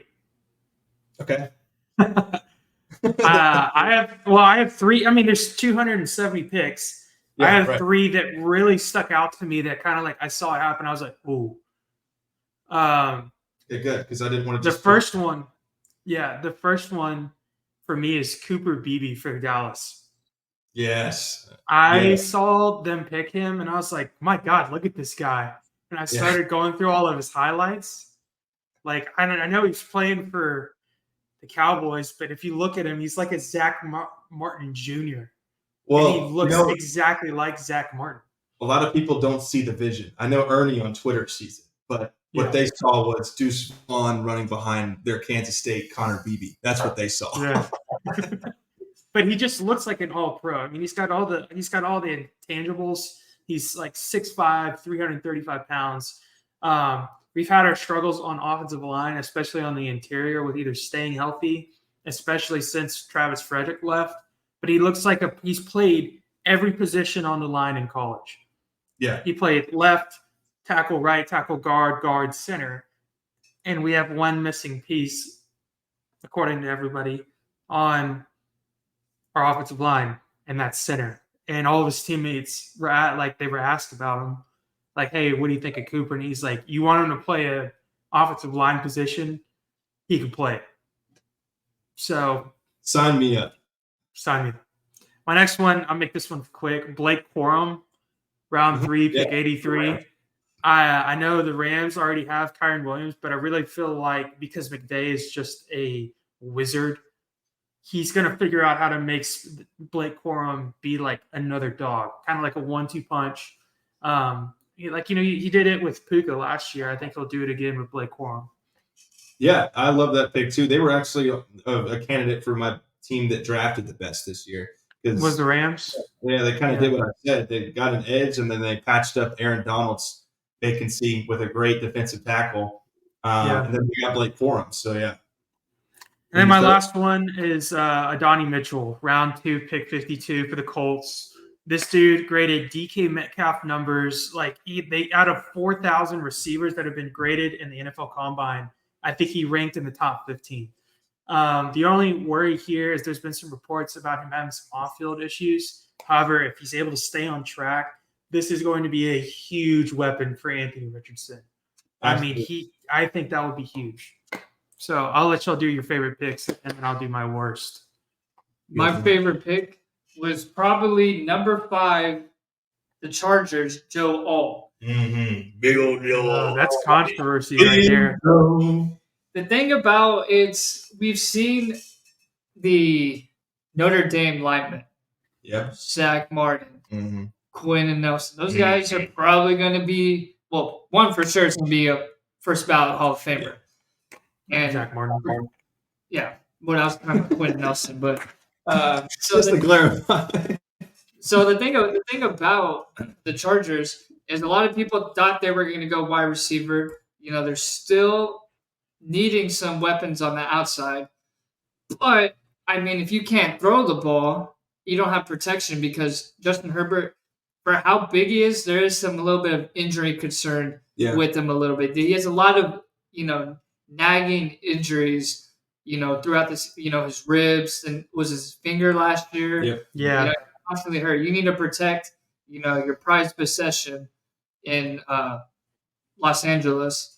So I think, beefing up the O-line with Joe Alt is a good starting piece. And they also have Slater. Yep. Yeah. Possibly the best tackle combination in the league. I don't know about that. The Lions have the best tackle combination in the league. Fuck the Lions. But they Penei Sewell. Yeah, Penei Sewell, and this is the other guy that was eligible. Decker. Fuck Detroit. Yeah, Decker. Yeah, so basically, I'm all about, and I'm not just saying this because Ryan's on the pod, but I have a great appreciation for the linemen of the sport. Same. So that's what they all say. I'm I won't be wearing a lineman jersey, but I do appreciate them on the team. I appreciate the Hogs. So I think protecting someone like Justin Herbert is what you got to do. And I think that with the Bengals, I thought they should have done that before they drafted Jamar Chase, but they proved me wrong. Yeah, I like that you brought that up. I actually have a question. So a lot of people argue that pick because of the wide receiver group that they're sending out for the Chargers. I mean, you've got the best receiver in that group is Josh Palmer. So what is your argument?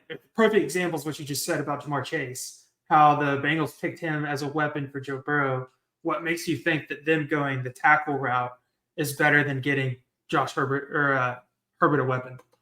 Because most of the time when wide receivers, most of the time they're not going to get drafted with the quarterback that they dominated with at college.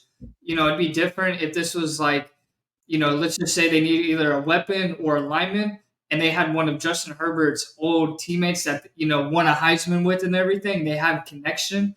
I think it's a little different, but I just think that's like, once in, that doesn't happen quite often. I think it's more important to have protection for the quarterback before going with the wide receiver. I agree. And Justin Herbert, he's, Quentin Johnson, he was a big bust last year, but maybe he can pick it up a full season of training and everything like that. But don't sleep on them trying to make a move for a wide receiver. Don't question Brandon Ayuk, Yeah. T. Higgins. Yep. Also, yeah. So that was. Go ahead, Jared. I was gonna add to that, but go ahead. Yeah, this will be quick. I ran a poll on X, and this was after a lot of them. Y'all might be forgetting this. The Chargers drafted Ladd McConkey out of the University of Georgia this year, the White Boys Central, all-white team nominee for the next 2 or 3 years. And I said, whose stock are you buying more? Quentin Johnson, Joshua Palmer, or Ladd McConkey? And the poll ran 90 votes, which is pretty good for a reply, I might add. The top vote number at 70%, Ladd McConkey. Now this is, your Twitter, your Twitter gurus out here. I think of Joshua Palmer as a prime Michael Gallup comparison. Kind of very similar builds, same production, 1,000-yard wide receiver. Personally, I'm buying Joshua Palmer stock for year one, but later down the road, you got 2 young wide receivers that haven't been paid yet that could be instrumental to Justin Herbert's production.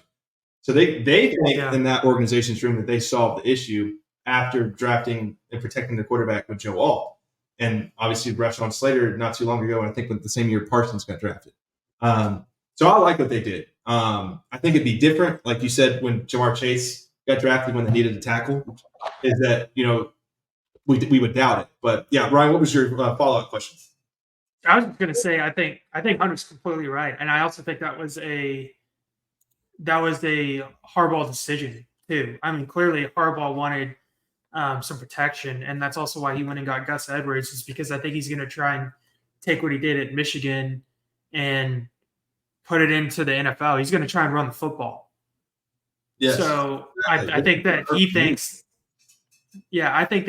that running the football is going to open up everything for Herbert. So I think Hunter's right. That's why I asked him that question. I was interested to hear what he said.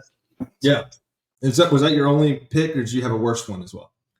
No, because I feel like the worst one is it has to be Penix, but I just think that's just too easy. Yeah. I think that all the other picks is just kind of, I didn't see really much reaches besides the quarterbacks. Everyone else is kind of. You can go with Penix. I mean, that's not a good pick.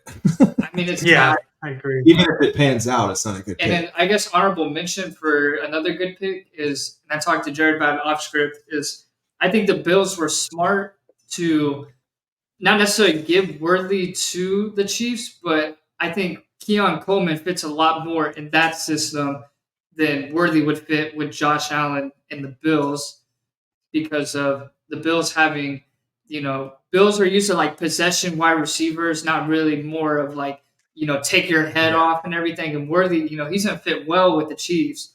And I think, I think Keon Coleman's a lot better fit for someone like Josh Allen than Worthy would have been. He's 6'4", Keon Coleman. I mean, it's just like one of those guys that, like we said, we were watching that game last year with Josh Allen. We want him to just freaking tank this ball down the field. He chunks it 70 yards downfield to Stephon Diggs, who's a 6 foot wide receiver. Now, switch positions, 6'4" Keon Coleman's high pointing that ball, and let's actually catch first down, Bills.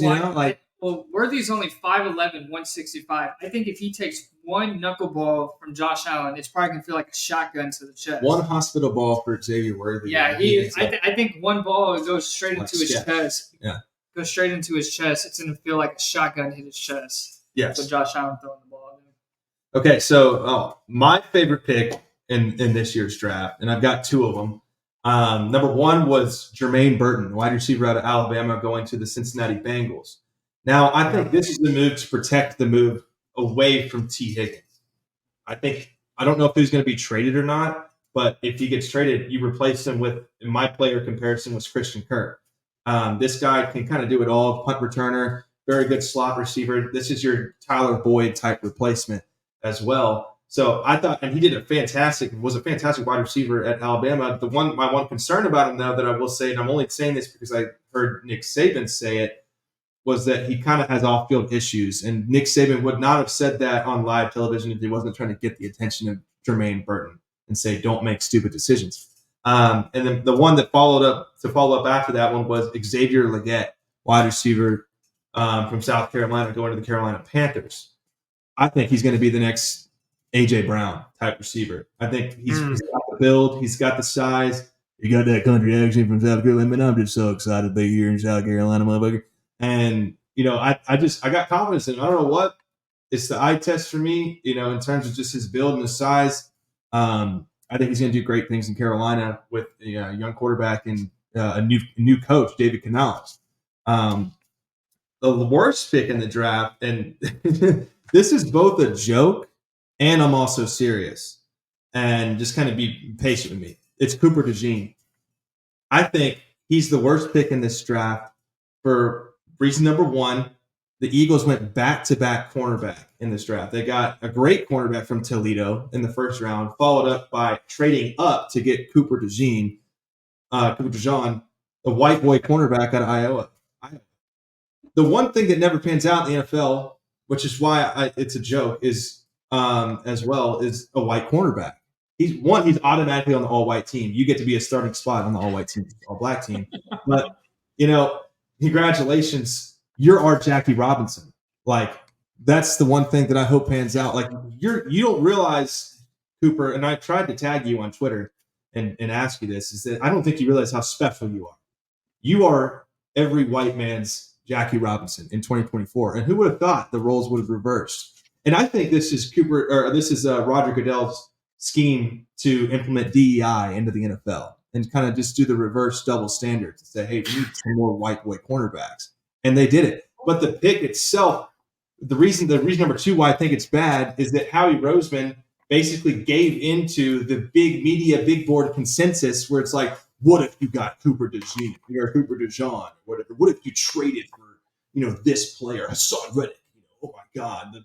The big player consensus board was go trade up for this or trade all of your draft picks for top players. Howie Roseman buys into that, which makes it seem like, and Nick Wright pointed this out, Howie Roseman did it again. So it's not that I don't want the pick to pan out. I just thought, one, it didn't make sense for their organization to go back-to-back cornerbacks.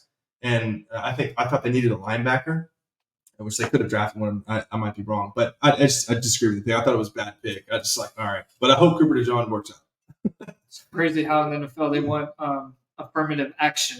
Yeah, well, that was affirmative. Yeah, affirmative action. So they have the Rooney rule, so you might as well throw in the fucking you need one white cornerback per fucking team just to fucking prove a point. Yeah, see how stupid I sound? Yeah, it's fucking stupid. See how stupid I sound now? Yeah, we call that the jabroni rule. Yeah. The Cooper DeJean. Yeah. He's going to have a statue. If he plays 2 years as a starter, he's going to have a statue in Philadelphia. He's the reason why white boys are not afraid to play cornerback anymore. He's setting the mold. Do you think, this is a random question off the dome, do you think, similar to how a white boy gets on the court in a street basketball game, do you think that they call ISO or milk? 100%. Do you think Cooper DeJean gets the milk call? 100%. They're going to be like, 100% is what they're going to do. It's Josh Allen giving Cooper DeJean the milk call. I think 100%. He's going to be. He's going to throw right over his head. Yeah, exactly. Yeah. And then 2%. And what's crazy is he can get. Let's say he gets did up by a top 5 wide receiver. And it's like any cornerback's going to do it, but it's just they're going to go, that's why you don't draft a white cornerback. Yeah. That's why you don't draft them. Over under 100, fuck you, white boy, after the play when he, is, let's say he is defending a catch and A.J. Brown or somebody gets it and he tackles him for a 15-yard gain. but Cooper DeJean was beat on the play. Over under 100. Fuck you, white boy. Over in the first 3 games. Yeah, I think the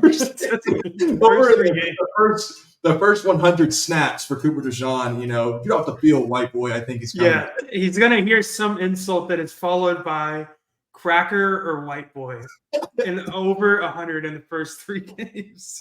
What they're gonna do is, or they're gonna respect him. I don't know. It's one of the two. What's gonna happen is they're gonna be like, they're gonna have to pull out some Trayvon Diggs numbers, targets, yards allowed. They're probably gonna throw them like 50 times a game. Yeah. Cooper DeJean in the first 4 games, 350 targets. What's his jersey number? I can't remember what's it. Let's just say it's 17. Well, they're going to come out the movie 17 in 6 years, starring Ryan Gosling. The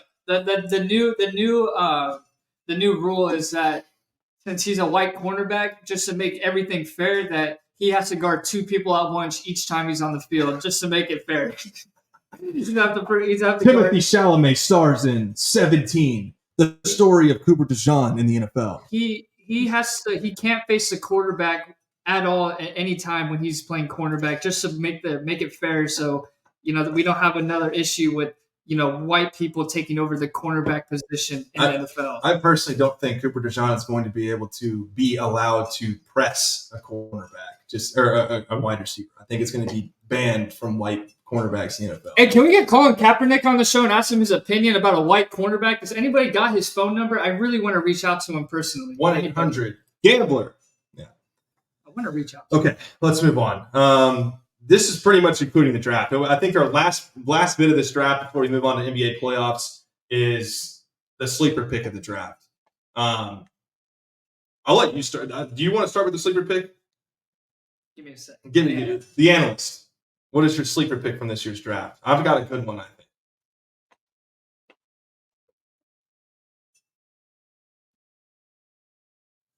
Hello? Y'all are breaking up on me. What'd you say? Oh, I was going to sit there until someone said. I said, "What's your sleeper pick from this year's draft?" Well, y'all didn't let me do my worst pick, but I'll just run through those real fast. JJ McCarthy. I don't think he'll pan out. Bo Nix I already talked about, and then I disagree with you. I think the 2 Panthers first round and second round picks are not going to work out. Look at, you pick him over Keon Coleman, and then you pick Jonathan Brooks, who tore his ACL. Okay, moving on. Sleeper picks. I think round 4 had some interesting picks. I've got 3. Round 4, pick 126, Giovanni Manu, the Lions. 6'8", 350-pound guard from British Columbia. I was talking to my Lion friend. This guy sounds like an absolute beast. He gets to sit behind Decker until he retires, which is in a year or 2. So he's going to be an absolute dog. My second one is Bucky Irving, the Oregon running back. I could see him being a huge piece for the Bucs and kind of like a change of pace back to White. I was kind of hoping that the Cowboys would pick him, but it was kind of a long shot. And then I think my biggest sleeper is Malachi Corley for the Jets. I think that he's going to be like a Randall Cobb. No, he's a receiver. Yeah, out of Western Kentucky, I think, right? Yeah, he's a rack god. And I think that he will be a Aaron Rodgers security blanket like Randall Cobb. He'll be like underneath for Garrett Wilson. And, don't forget they also have Mike Williams, who's going to get injured in week 3 and tear his ACL. So we hope not, but yeah, that's about accurate. Yeah, exactly. Okay, my sleeper pick from this year's draft is none other than, I think he's going to be on the next Who's Next video from the guy that analyzes, the Jeremy Shockey videos. He's going to be on this in 2 or 3 years, and his name is Peyton Wilson, linebacker out of NC State Wolfpack. His draft stock plummeted because of his injuries that he suffered in college. I believe there was a shoulder injury and a knee injury, but I saw the film analysis on this guy. He ran a 4.43 40-yard dash at 6'4". He freaking knocks the crap out of people on film. Like, I think he hit the fastest miles per hour speed in game in college football last year as a linebacker, chasing it and then absolutely blows this guy up. So I think Peyton Wilson is an absolute dog coming into the league. His draft stock might have plummeted, and this isn't a Jalen Smith scenario. I think this guy's going to be a next, Bobby Wagner type player, just absolutely phenomenal. The Pittsburgh Steelers is where he landed. They were in kind of need of a linebacker. He's going to be paired with two great, incredible edge rushers and a Mike Tomlin mindset. So I really love the pick from the Pittsburgh Steelers in this one. I think it's a great sleeper pick. And yours? So mine's going to be – this was a guy who a lot of people really thought he was going to be taken late first round, maybe mid-first round. He has the most interesting name in college football. His name is Kool-Aid. Kool-Aid McKinstry. He got drafted 41st overall. McKinstry. Yeah, McKinstry. That's his nickname from now on. Yeah, Kool-Aid McKinstry. He got drafted 41st overall to the New Orleans Saints. So a guy like him, when you can get a cornerback of that caliber, first-round pick, it's kind of like, I probably sound like a broken record, like a Trayvon Diggs. Trayvon Diggs, he went in the second round with the Cowboys, and, he has, the ability to be a big-time player. And then how are you not going to be a good NFL player when your name is Kool-Aid? Yeah, you got to be. And, it's like Ha-Ha Clinton Dix. Yeah, except he was a good player, sort of. Debatable. Yeah, so someone like Kool-Aid, when you can get he was ranked 27th on the board, you got him at 41. It's not a reach, and you're able to secure a guy who has the opportunity to be a serviceable starting cornerback on your team. And the Saints have a lot of issues right now. So that I think that can be a very good pick for the Saints come year 2 or 3, just like how Trayvon Diggs showed flashes year 1 and now has solidified himself as a top 5 cornerback. And when he comes back, you will see why he's top 5. Don't forget, people, he wasn't there last year. Don't fucking forget it. All right. Well, that basically concludes draft talk. The Analyst, any final remarks or comments from your side before you exit? No, let's just all remember that don't get excited about anything Dallas does. That's all I got to say. I tried to stay away from Dallas and most of my stuff other than Cooper. Man. But, let's be honest with ourselves. We like our guys. We like our guys. We're all in. Trust me, this is definitely not a Cowboys podcast anymore. Thank No. goodness. It's been fun, covering the wide spectrum of sports because we're becoming more wise with other organizations. I think a rule moving forward for the Cowboys, we should only be able to talk about them mainly on a pod if it's an actual game of the week. And I'm not talking. Right? I'm not Sunday Night Football. I'm not talking because they're going to get most of the primetime games, but it has to be an actual, real primetime game. I'm not doing no Giants and Cowboys. No. Fucking 325 shit. Well, listen, don't forget though. We are all Cowboys fans, so we can all sulk in glory when they get raped in 43-6 divisional round. Excuse me. So yeah, I would agree. And at the end of the day, let the leaves fall and let Jerry handle his business. I think it's a hot take though. I think that when it gets it sounds like a broken record when we come on and we just gloat about the Cowboys. I find kind of interesting when we just go on the pod and we kind of just bash on them. Just kind of it makes it like it's like talking to a therapist or something. Just get all that shit off your chest. A lot better after. Yeah, like okay, I just disrespected this team that I've been a fan of since I was like 5. I have all this trauma. We got guys. Yeah. So this mic in front of me is like a therapist. And I just let all my feelings out on the mic, and I feel a lot better right now. Yeah. Yep. Absolutely. Well, we'll continue to shatter the script on the NFL in the coming weeks as OTAs and offseason training camps work into place and maybe some trades. But that concludes NFL Draft Talk. The contributors, stats and scars will be implemented closer to the NFL season, kind of some bonus content before game day. So be aware for that as we get closer to the NFL season, which is right around the corner. But Jacob, and then, of course, Ryan, we appreciate you coming on. And we will catch you the next time you join the Shatter the Script podcast. We appreciate your analysis. Thank you for your time. I think he glitched last second, too. So if he was trying to say farewell, then I'm sorry. Okay. Moving on. Hunter, I think it is time for us to talk some NBA playoffs, which I'm going to give you the lead on here. So, like Jared kind of mentioned in the beginning of the pod, he's starting to really come into life into the NBA atmosphere. Now, I always told him, I said, the thing about the NBA, what makes it so exciting to watch, especially in the playoff when all the good teams start going with each other, one, it's not a one and done type of playoffs. You got 7 games. Usually, in a 7 game series, the best team is going to move forward. Yep. Because you can have one off game and then you can bring it back up. If you're having 2 off games, you can still, come back and win. So he's starting to see these, players. You see Jamal Murray coming in action, Luka, Tyrese Maxey, Jalen Brunson, all these guys. And, we got LeBron, farewell tour. He did everything he could from his standpoint. D'Lo struggled. After watching the Lakers and Nuggets team, Yeah. do you think that the Lakers had a chance to beat them?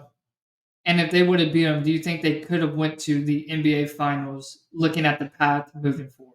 So when I was watching this series, obviously Denver Nuggets have so much more weapons than, the Lakers do. And, some of the key Lakers players like D'Angelo Russell went cold. But in all of their games that they played them extremely close. I mean, you could argue the Lakers played their damn heart out against Denver Nuggets and were outmatched, outgunned. But if you could apply that same standard to how well they played the Nuggets to, let's say, whatever team they play in the next round, who might not be near as good, yeah, absolutely, I could see the Lakers kind of making their way all the way to the, at least Game 7 of the championship, of the conference championship, and then maybe seeing him in the actual NBA Finals. So, yeah, I mean, I was impressed by the way the Lakers played with, the talent that LeBron had around him. I mean, he's, again, 39 years old, going out there, and he's carrying the boats. And then Anthony Davis, he's made of glass. Some people made some memes that he was Samuel L. Jackson in the movie Glass. But he got hurt twice in this series and kind of came back and tried to battle through it. They had the lead in the third, and then he probably mid third is when Michael Porter Jr. ran into him. And then I think he had a pinched nerve the way he was acting because he was kind of like just dangling the whole time. So he was stiff. Even like when the ball would go to him, he'd use his right hand to grab everything. When he wasn't even using. I did notice that. Yeah, a lot of his boards were one-handed snags. Yeah, he was snagging it like this, and then AD's always been the guy that people, especially who's on the Pelicans, were saying this guy can be better than Tim Duncan. And Tim Duncan, he's a fundamental, top 10 player ever. The thing about Anthony Davis is when he wants to turn it up, he turns it up. That man is he's probably better. People used to say he's better than Giannis and all those guys when he wants to play it. The thing about AD is he doesn't, he flips the switch on and off. Another thing is Jamal Murray might be better than Michael Jordan in the playoffs. He's automatic, dude. He was draining it. I mean, he was dripping ice cold. You don't find it's not easy to hit 2-game winners in a series, and he did it. He did it twice. One was to close out the Game 6 or Game 5. Another one was to close out Game 1 or 2. And it's good that you get to watch that series because you get to see, Braun playing at a high level, and then you got to see probably the best team that's, they arguably had the best player in the league. But I'm going to guess that your most exciting team to watch and probably a new favorite for one of your new favorites is probably Ant-Man. Yes. So I might have brought this up on last. Yeah, I did very briefly. You might have caught this. I brought up Anthony Edwards in last week's pod, but I truly believe that he is Michael Jordan's son. I truly believe he's wearing the same fit. I saw the side-by-side facial comparisons between the two. Michael Jordan came out there was an article about him and how he was having, sexual intercourse with a lot of women in 2001, like 1 to 3 a day or whatever. And Anthony Edwards was born later in the latter half of 2001 and didn't grow up with a father.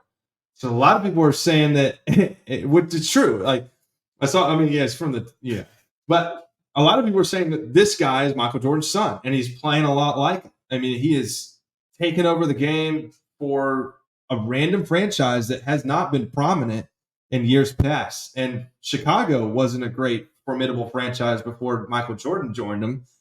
Yeah, not at all. Then all of a sudden becomes a brand, and it hasn't been the same since Derrick Rose's MVP season or whatever it is. So, yeah, like Anthony Edwards, bro, that the aura that he has is insane. And the fact that he got to play a big three like Bradley Beal, Kevin Durant, and Devin Booker, and absolutely stomp them is highly impressive. I mean, Anthony Edwards is crazy. He might be the new number one player in the NBA once LeBron passes.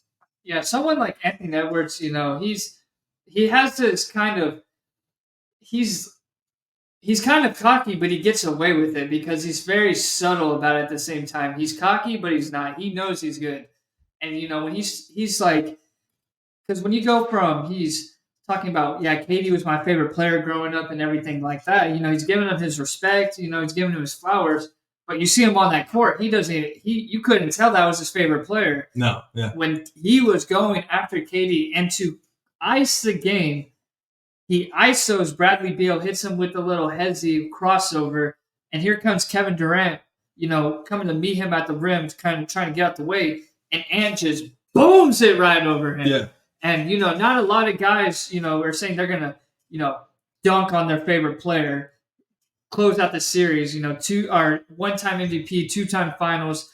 Ant Edwards, last year, they went home against the Nuggets. Ant Edwards actually missed the game-winning shot to lose the game. You guys will probably see a bunch of, TikToks on it. So this series, it has a lot more to it than last year because now Ant is really on the come up. People really recognizing revenge tour for Ant-Man. And he's given me war flashbacks of 06 D Wade. In 06 D Wade, I called it war flashbacks. It's just funny because everything just kind of repeats itself. But when I was about 7 or 8, I think I was in second grade, when D Wade went on that tour, I was the biggest D Wade fan. You can ask my mom. I wanted a D Wade jersey. I wanted the long socks like he wore. I wanted the hoopers he had. I had that stuff. Like I was a huge D Wade fan, and he's given that vibe of taking a team that's good and he's going to elevate it. And it's funny because D Wade ended up beating, this European guy named Dirk Nowitzki, if no one knows who that is.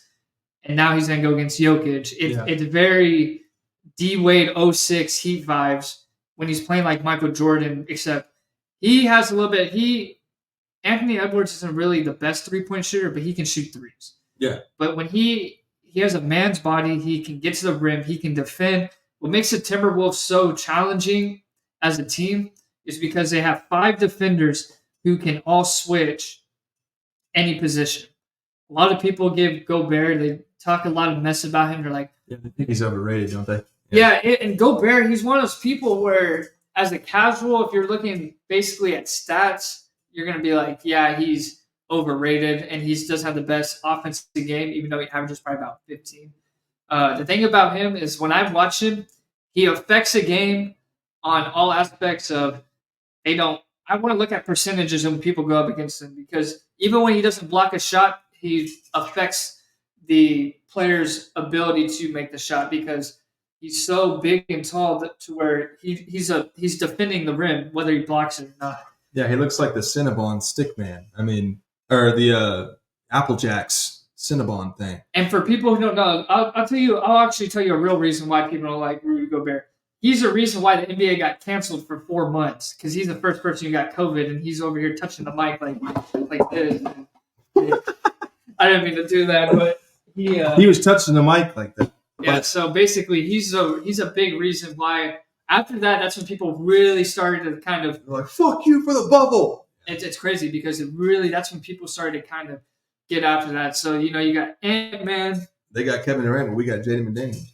Yeah, exactly. That's like only Ant can get away with saying something like that at this moment. So you got Ant-Man, And now you got tonight, you got 2-2. Yeah, You got Mavericks, you yeah. got Mavs and Clippers. The Clippers are 2-0 without Kawhi. They're 0-2. So Or no, they're 2-0 without Kawhi, and they're 0-2 with Kawhi. PG played very well last game. Luka was in foul trouble all game. yeah, a big thing about tonight too is Luka's sick and he's hurt. So he said that if it was a regular season game, he wouldn't be playing tonight. And he was taped up all over the place on his right knee during shoot arounds, and he's been very light in the shoot arounds. So I'm interested to see how that plays out. They're probably about to play here in just a little bit where we're recording. And so we'll be probably tuned into that. But it's like I'm curious to see how that's going to go. Kyrie's probably going to take control for Dallas tonight, but not if Russell Westbrook has something to say about it. But yeah, you were saying. Yeah. So with Luka, see, the one thing about Luka is when he's one of those players where he controls the game. He also is a player, he slows down the game. Yeah. He plays at his own pace. He's kind of like Jokic. They both play very slow. Luka is arguably a top 3 player. He's probably going to finish either second or third in MVP voting. They need him. They couldn't win the series without him. Yeah. He's a more valuable player in this league. The thing about with the Mavericks is that they made some good acquisitions this year. They traded for PJ Washington. They got Gafford. Derek Jones is playing a lot better than I thought he was going to play. For some reason, he can shoot the ball now. He's a high flyer. He's the type of dude who will have his arm 5 feet over the rim, grab the ball, and dunk it. And, they could have kept Jalen Brunson. That would have been crazy. They got Kyrie, hindsight's 2020, but Jalen Brunson only wanted $55 million from the Mavs. They didn't want to pay him. He ended up getting a big contract from the Knicks. He's going to get another big contract. That's when you go after Mark Cuban for that. I mean, you're a billionaire and you run a Shark Tank, but you can't pay Jalen Brunson. That's got to backfire. You're too busy running your Twitter fingers against Elon Musk. You lost the MVP.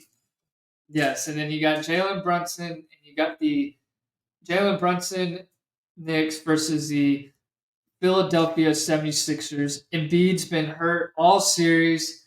Even somehow he dropped 50 points in the NBA. Was it game 2, game 3?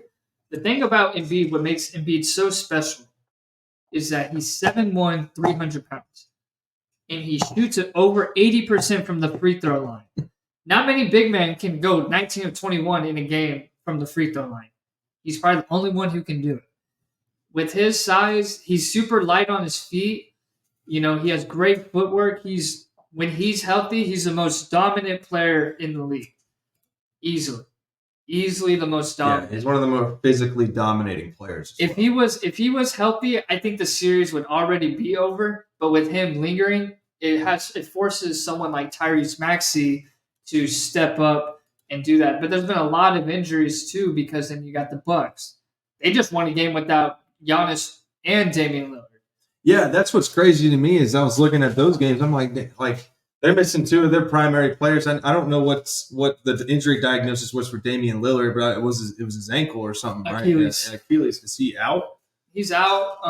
And then Giannis I don't think he's coming back this series. Luckily, they're going against the Pacers, so they might be able to kind of get away with it. It's 3-2, I think. Yeah, they can come back, but the Bucks, the Pacers, they have Tyrese Halliburton. They traded for Siakam, which I thought the Mavs were going to do, but the Pacers ended up picking them up. Miles Turner, all those guys. And then the other kind of NBA, I guess no one really talking about it because no one really cares. You have the Cleveland Cavaliers, and you got the Orlando Magic.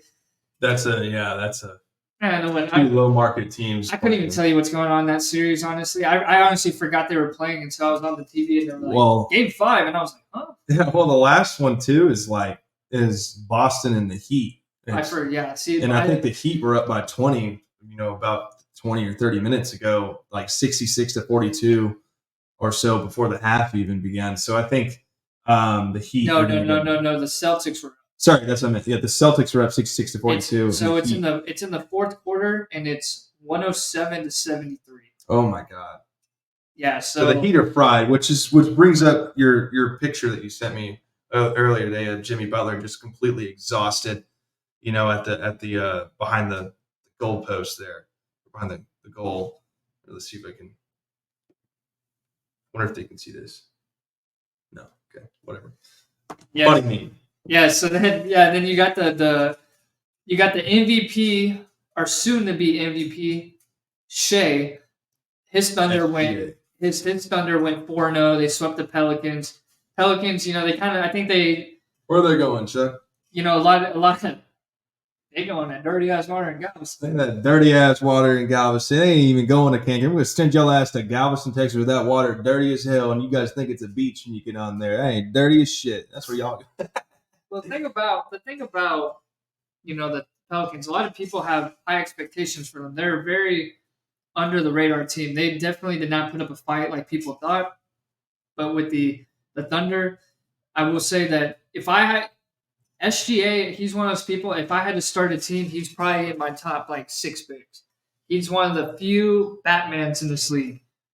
Argue with the wall. I know. I had a conversation with a friend earlier. They were talking about how they would rather have Devin Booker than Shea to start a team. And one thing I know is that Shea can defend, he can score. His team's their average age is 22 years old. He's about to probably win MVP. You don't average 30 back to back, and at his efficiency as well, and defending, night in, night out. There's not a lot of guys who can carry a young team like that. I mean, we haven't seen a guy carry a team like that probably since LeBron James. I will say this: it's not like I don't know basketball or what's going on. I was very locked in until about 2018 when the super teams started coming around. I was like, whatever. I'm not bought into the NBA. But I've been around long enough to have watched a little bit of Devin Booker. And I know that we've seen enough games from him where it's really unfair to say, SGA ain't got it better or can't do a better job than Devin Booker. There's so much more potential on SGA's side than there is on Devin Booker's side, looking at it right now. It's kind of like your Dak Prescott, CJ Stroud comparison. You're like, okay, over time, it looks like CJ Stroud's going to be a much better quarterback than Dak. But, I see it here. I see big time because SGA is a player you can build a whole entire team around. He isn't you're like LeBron. Yes, you can build a team around him, but he's interchangeable. Well, SGA kind of plays that one spot, shooting guard and point guard, I'm assuming, to where it's you could build a team around him and put some real good caliber post small forwards around him to where you can create a big three like none other. So this is how I always distinguish my Batmans and Robins with NBA, because there's only about 5 or 6 Batmans, and there's a lot of people are Robins. So if I need to start a team, I'm talking from scratch, and I'm like, okay, I need to start a team. Let's just say that person goes. Let's just say this one person goes out there, and you got a bunch of people who they're not that good. I need somebody who can score, play defense, distribute, rebound. Devin Booker can't. It's not that he can't do those things because he's a great player. Devin Booker is a player where if you have a good team and maybe you need a piece to get you over the hump, you're going to put Devin Booker there. He's one of the top Robins in this league. Now, would I want Devin Booker's playing style if I was starting a team? Not really, because we saw that it really didn't work for Kobe. It didn't work for Michael Jordan. They had to get other people who were able to do more things than they could. Distribute the ball, pass the ball, or distribute, rebound. It's not they weren't great players, but they needed people to do all the kind of the dirty work while they were taking all the shots. And Devin Booker is one of the great shot takers in this league. He can make tough contested shots. He has a grown man body, but buckets isn't everything. What's Devin Booker? He doesn't really bring a lot to the table once he's outside of buckets. He's showed a lot of distributing more than he has in years past. But I mean, he still has that's what KD. That's what Grayson Allen, Eric Gordon, a bunch of sharpshooters and everything, Nurkic down low. The thing is, we weren't seeing that Devin Booker, pass the ball and every distribute when his teammates weren't as good. A lot of people, the Thunder have a good team. I'm not discrediting them, but without Shea, who's going to distribute the ball? Who's going to give you an extra 30 points? Who's going to get you 2 steals, 2 blocks a game? Who's going to do all this? It goes there's so much in depth, so people get Who's going to carry the boat? People get so distracted with this guy can get buckets, this guy can do this, But I'm talking, I need a starting team, and I need Just to overall value of the player itself. I'm all about value. Yeah, the versatility of it. And I agree. You get a guy that gets in there and does all the dirty work for you, like a Dennis Rodman back there with the Chicago Bulls. That kind of allows for the game to not be taken away from your stud, but more like brought to you. Like you're like, okay, this guy makes it a lot easier for me to focus on what I am best at, and that is taking control of the game. But without them, I'm really having to do the most. And by doing the most, you kind of plummet your top tier capabilities. Your versatility kind of shrinks, or it stretches too thin. So I agree. I think you get to get a guy in there like a Dennis Rodman from the '90s Bulls that gets in there and it's like, man, this is a lot easier with this guy in there, or a it's like Jordan was winning. He won Defensive Player of the Year. He's All NBA defensive team, but they had Scottie Pippen guarding the best defender each game, but Jordan was getting accolades, and that's what I'm talking about. It's like Pippen was doing the dirty work for the defending, which allowed Jordan to be on a lesser offensive player, which he was already a better defender than that guy was offensive player. And then it focused on, okay, Jordan, it's not that you can't pass, but you're buckets. Yeah. We'll get Scottie to do the distributing, be the point guard, and then Jordan, you're not a small guy, you can rebound, but let's go get the best rebounder, or a top 3 rebounder of all time, Dennis Rodman, who doesn't care about anything but rebounding. Right. That man will have 25 rebounds, 0 points, and be satisfied. Yeah. He says that he talks about it when he used to train. He would just train on, shooting the ball, or he would have his friends shoot the ball, and he would just work the angles of the back or off the iron and everything. That's what he worked on. And most guys do not practice that. No. Yeah. So that's what I'm saying. Most guys assume, I feel like, they just have, since they have a big body, that they can just kind of outmuscle a rebound. But anticipation of off the rim probably is a big factor in that too. Yeah, so that's why I'm all about there's guys where I'm like, I would start a team just because of how much different ways he can affect the game.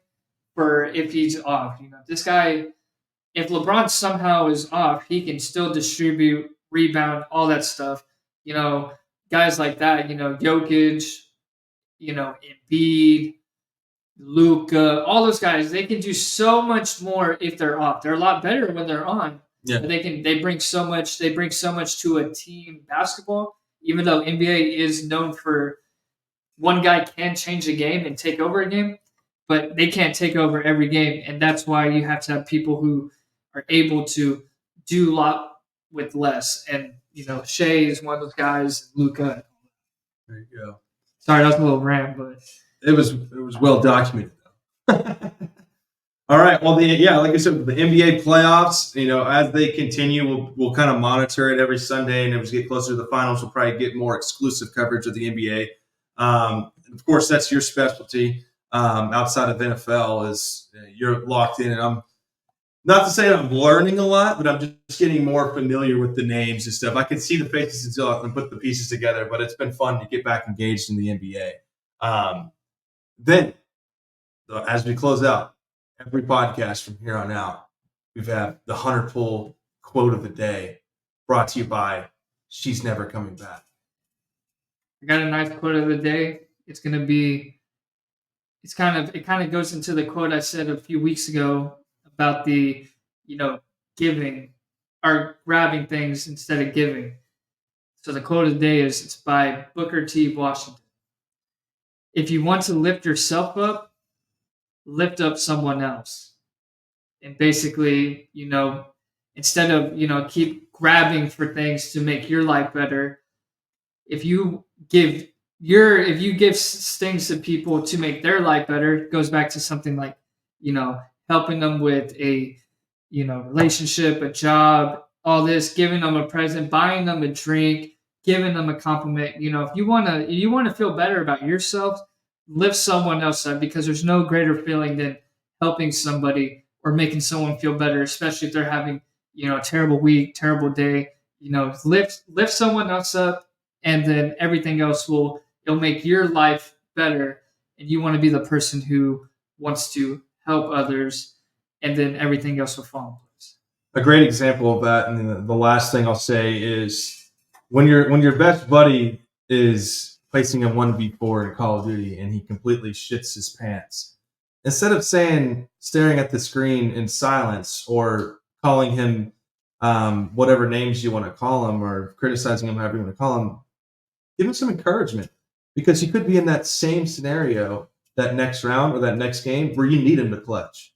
So offer a little positivity in all aspects of life, a quick little Xbox, PS4 gaming translation there, but another great quote to end the podcast. And we will see you guys back on schedule on Sunday, and every Sunday after that, shattering the script, covering the NFL, NBA, NHL maybe, and some MLB, just all across the board. We want to appreciate the contributors for coming in and giving some analysis.